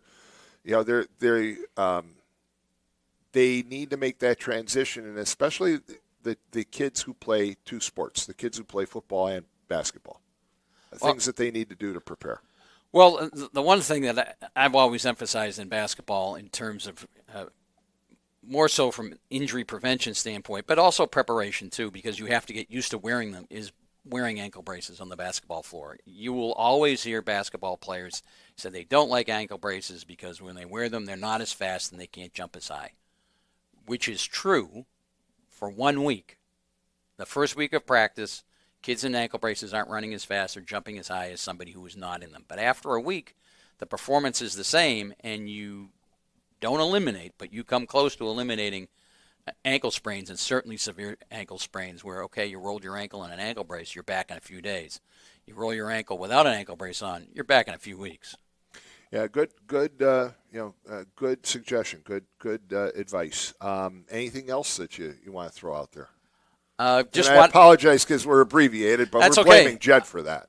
You blame Jed for everything. Yeah, absolutely. But, the second half of my column this week was about Cam Scadaboo, who that's right. destroyed his ankle, and I hope people listening didn't see it because it was a grotesque injury, and there was no missing it. But the thing that bothered me the most about that is he was injured on a hip drop tackle, and the linebacker who hip dropped him was not fined. And at the same time, the NFL suspended a guy from the Commanders this week for a game. They suspended him for repeated hip drop tackles. But if you're not familiar with a hip drop, it's where the defender comes up to the person he's trying to tackle, and if he can't get him down, quite literally, the tackler suddenly jumps off his feet, brings his feet up towards his chest, and now he's up in the air, and the ball carrier can't hold the weight of both of them, and the defender then lands hard on the ball carrier and quite often lands on legs that are caught underneath, and that's exactly what happened to Scadaboo. And it's a banned tackle in the NFL, and there's 4 levels of discipline, and you get fined 3 times, and the 4th time you're suspended. So I don't know why the NFL didn't fine the guy who performed the tackle, because if you permit it, you promote it. Absolutely. I agree.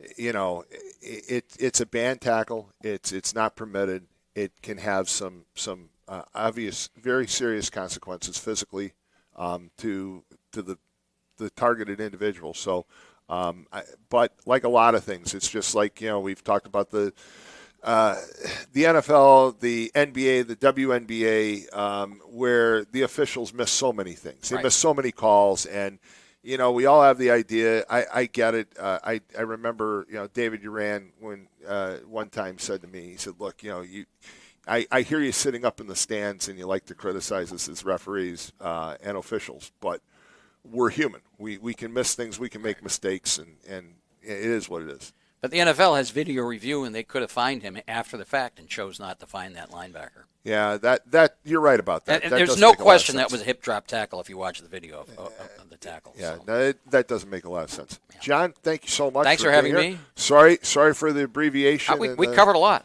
We covered a lot in a short period of time. Folks, keep it tuned right here. We're going to be right back, and I want to spend about 10 minutes talking about Veterans Day and some historical information about veterans. So keep it tuned right here. We'll be right back. It's the morning call on WJOB, 1230 AM, 104.7 FM.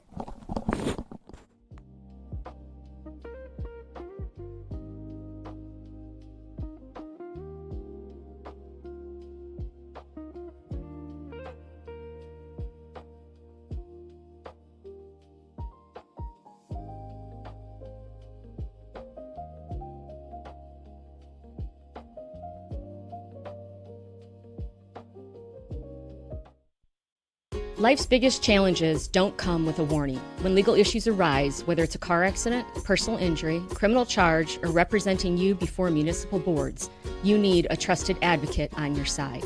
At Westland & Bennett, we listen first because your story matters. We provide strategic, personalized legal solutions to protect your rights, your freedom, and your future.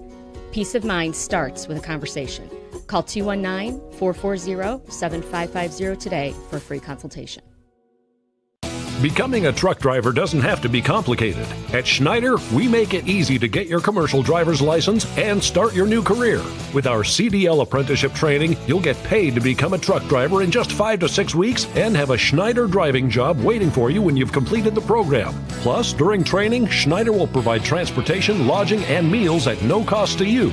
Ready to get your career on the road? Learn more and apply today at SchneiderJobs.com. That's SchneiderJobs.com. At Strachan Van Til, we believe grocery shopping should be simple. Now, shopping is easier than ever with our new and improved website. Find what you need fast. Browse your favorite products, add them to your cart, and check out in just a few quick steps. Choose between convenient in-store pickup or let us handle the heavy lifting. From our shelves to your doorstep, skip the lines, shop your way, and spend more time on what matters most. With our rewards program, enjoy incredible savings and personalized offers every time you shop. Shop online now at strachanvantail.com or download our app today. Hard Rock Casino Northern Indiana wants to make you a winner every Friday in October with our $500K Double Down giveaway. Earn entries each week to boost your chance of winning a guaranteed $50,000. Then you can choose to walk away or risk half for a shot at $100,000 in cash. Do you dare to double down? Only at Hard Rock Casino Northern Indiana, just off Exit 6 I-80-94. Must be 21 or older. Gambling problem? Call 1-800-9-WITH-IT.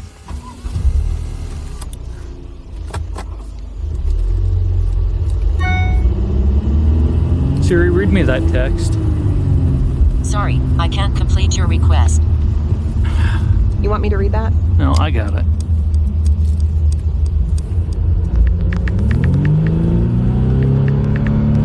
Construction zone. I see it.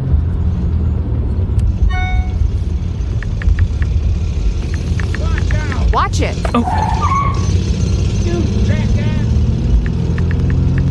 Oh my God! You're gonna hit him! Oh, fuck! When driving in a construction zone, be smart, be alert, be in the zone. This is Brian Short, Business Manager for the Indiana Laborers District Council. Everyone deserves a safe place to work. Do your part in the cone zone. Slow down, save lives. We're all in this together. A message from Indiana's District Council of Laborers International Union of North America and affiliated locals.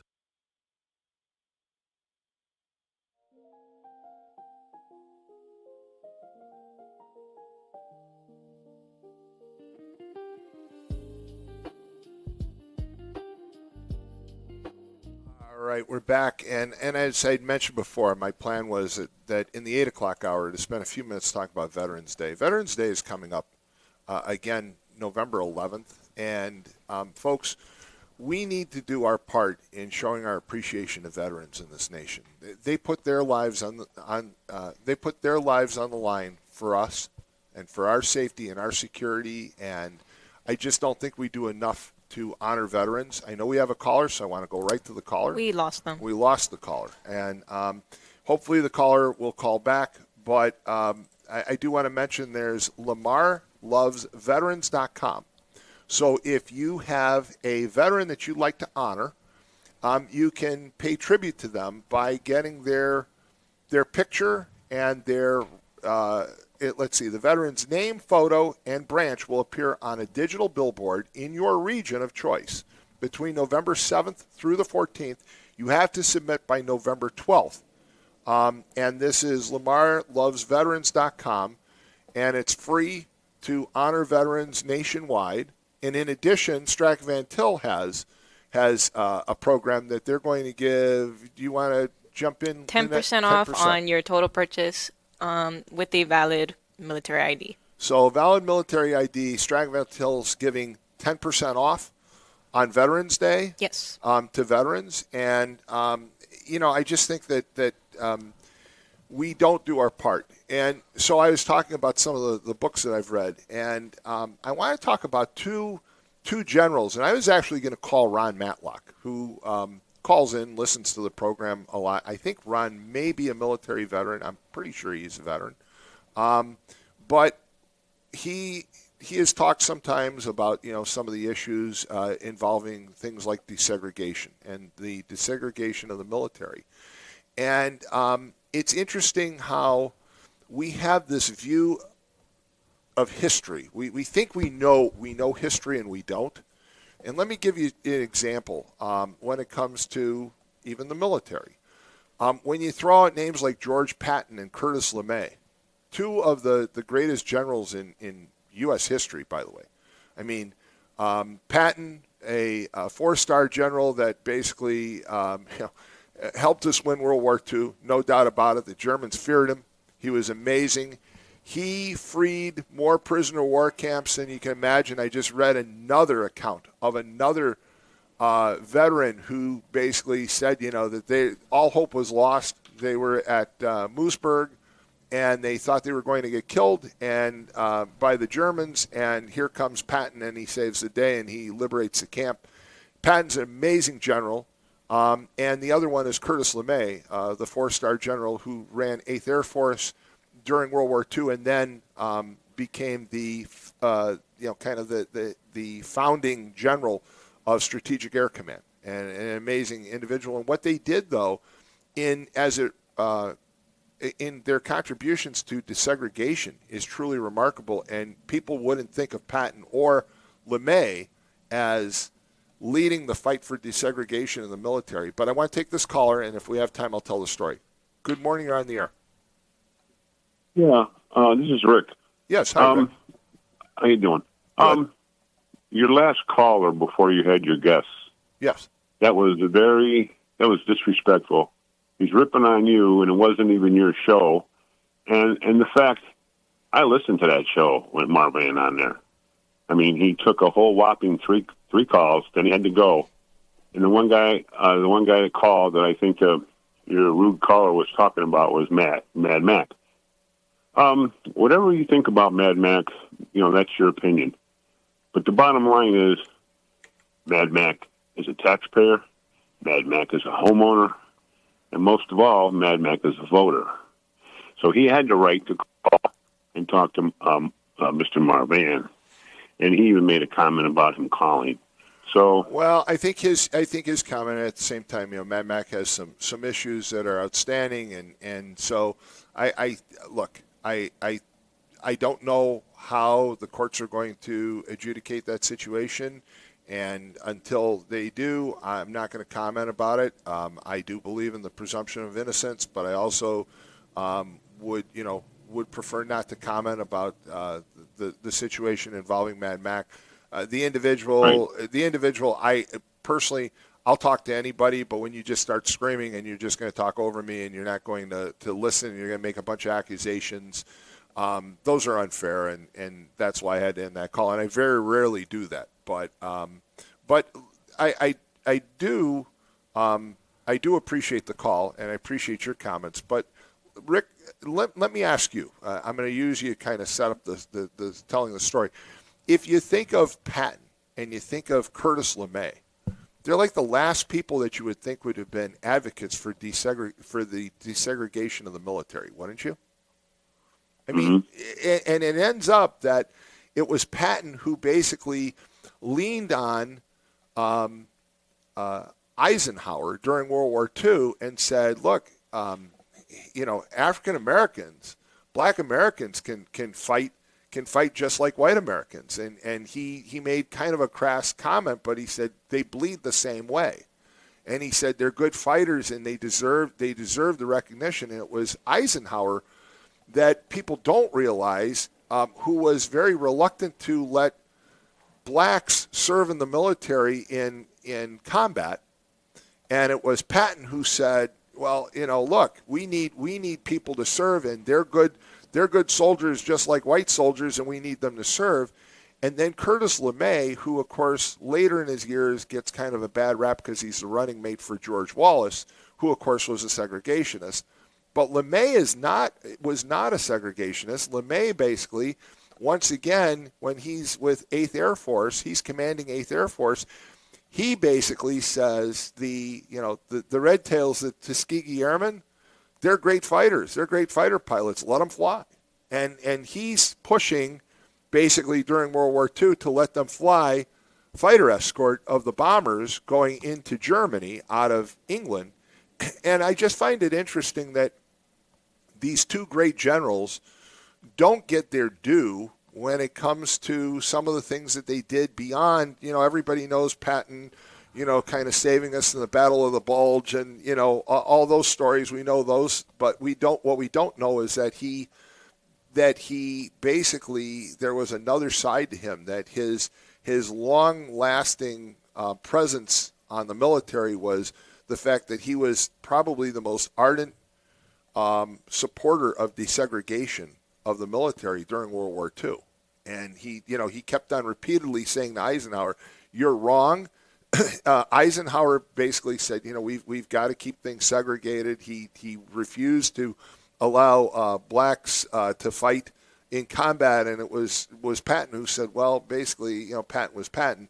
He didn't always listen to Eisenhower or anybody else, and he went ahead and put them into combat roles, and then later claimed, well, they had no other choice. They were supported, and they ended up in combat. But the fact is that Patton said, look, they deserve the right. They've earned the right. And LeMay, who has been described as a segregationist, was anything but, and he's also arguing that blacks had the right to serve. So I throw that out because we have jaundiced history.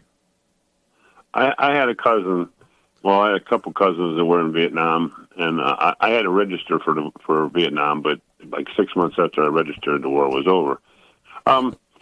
My cousin told me that a black man saved his life in Vietnam. He shot the guy that was just getting ready to. The guy had his the Vietnamese had his sights right on my cousin, and a black guy next to him saw it.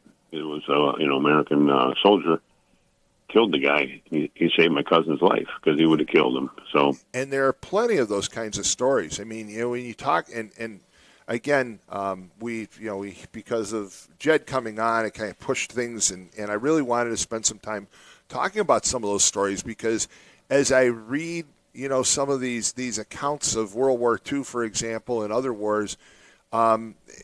There's a gentleman, and I can't remember his name now, but he's in one of Matthew Rozelle's book, and he says the same thing. He says, look, I learned the value of desegregation basically because I owe my life to a black man who saved my life, a kind of similar situation. So it was really, it's. Again, the bigger issue is let's make November 11th more about honoring our veterans than sales at Mattress World. So put that flag out. Put the flag out, and then if you see a guy that's been in the service, yeah, absolutely, shake his hand and say thank you. And I can't say enough. I can't say enough about American Legion Post 80, who found out that my flag. Remember, I mentioned a couple of weeks ago that a guy named Steve Zaveski went to my home. He knew I was out of town. He knows I like to fly the flag, and he saw that my flag was torn up. Well, guess what? Last Sunday, he went to the American Legion, and they heard about the fact that he took down my flag. They gave him a new flag, and he put the new flag up. And thanks to American Legion Post 80, I'm flying the American flag at my home again. And that just a great way to pay tribute to this nation, to our veterans. Right. A lot of these servicemen, hey. Nobody wants to go to war. That's the last thing you want to do. But these people, these veterans, they stood up. They stood up. They did what they had to do, and so we could sit in a bar and have a beer, or call WJOB, or talk to your neighbors and feel safe, and we're free. And thanks to them. And like I said, you see somebody out there that's been in the service, shake their hand. And tell them thank you, and really mean it, because if it wasn't for them, who knows what we'd be doing. Absolutely. Hey, thanks so much, Rick. We'll leave it at that. We're going to take a quick break, and we're going to come back. It's going to be the Whiting-Robertsdale Chamber of Commerce right here on WJOB, 1230 AM, 104.7 FM. You can hear us on the TuneIn app, Jed TV, and, of course, YouTube Live. We'll be right back.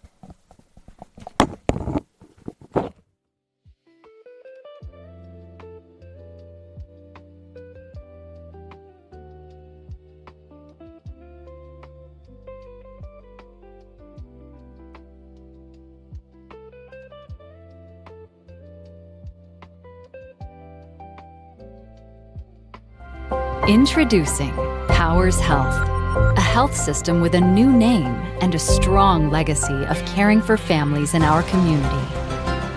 One with a tradition of advanced specialized services and a vision for the future.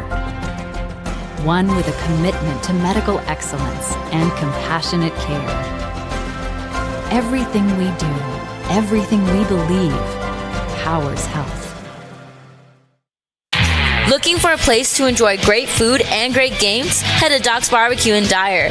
Indulge in Southern-style hickory smoked meats served in a fun, welcoming atmosphere. Want to catch the latest local Jet TV basketball games? Just ask and they'll have it on one of their 15 big screen TVs. Whether you're here for the food, the fun, or the hoops, Doc's has something for everyone. Stop by Doc's Smokehouse on Calumet Avenue in Dyer, where flavor and sports come together. Life's biggest challenges don't come with a warning. When legal issues arise, whether it's a car accident, personal injury, criminal charge, or representing you before municipal boards, you need a trusted advocate on your side. At Westland & Bennett, we listen first because your story matters. We provide strategic, personalized legal solutions to protect your rights, your freedom, and your future. Peace of mind starts with a conversation. Call 219-440-7550 today for a free consultation. At Strachan Van Til, we believe grocery shopping should be simple. Now, shopping is easier than ever with our new and improved website. Find what you need fast. Browse your favorite products, add them to your cart, and check out in just a few quick steps. Choose between convenient in-store pickup or let us handle the heavy lifting. From our shelves to your doorstep, skip the lines, shop your way, and spend more time on what matters most. With our rewards program, enjoy incredible savings and personalized offers every time you shop. Shop online now at strachanvantil.com or download our app today. From the gas in your car to the heat in your home and the roads that you drive on, our work powers daily life. We are USW Local 71, the proud men and women of the Whiting Refinery. We're not just refinery workers.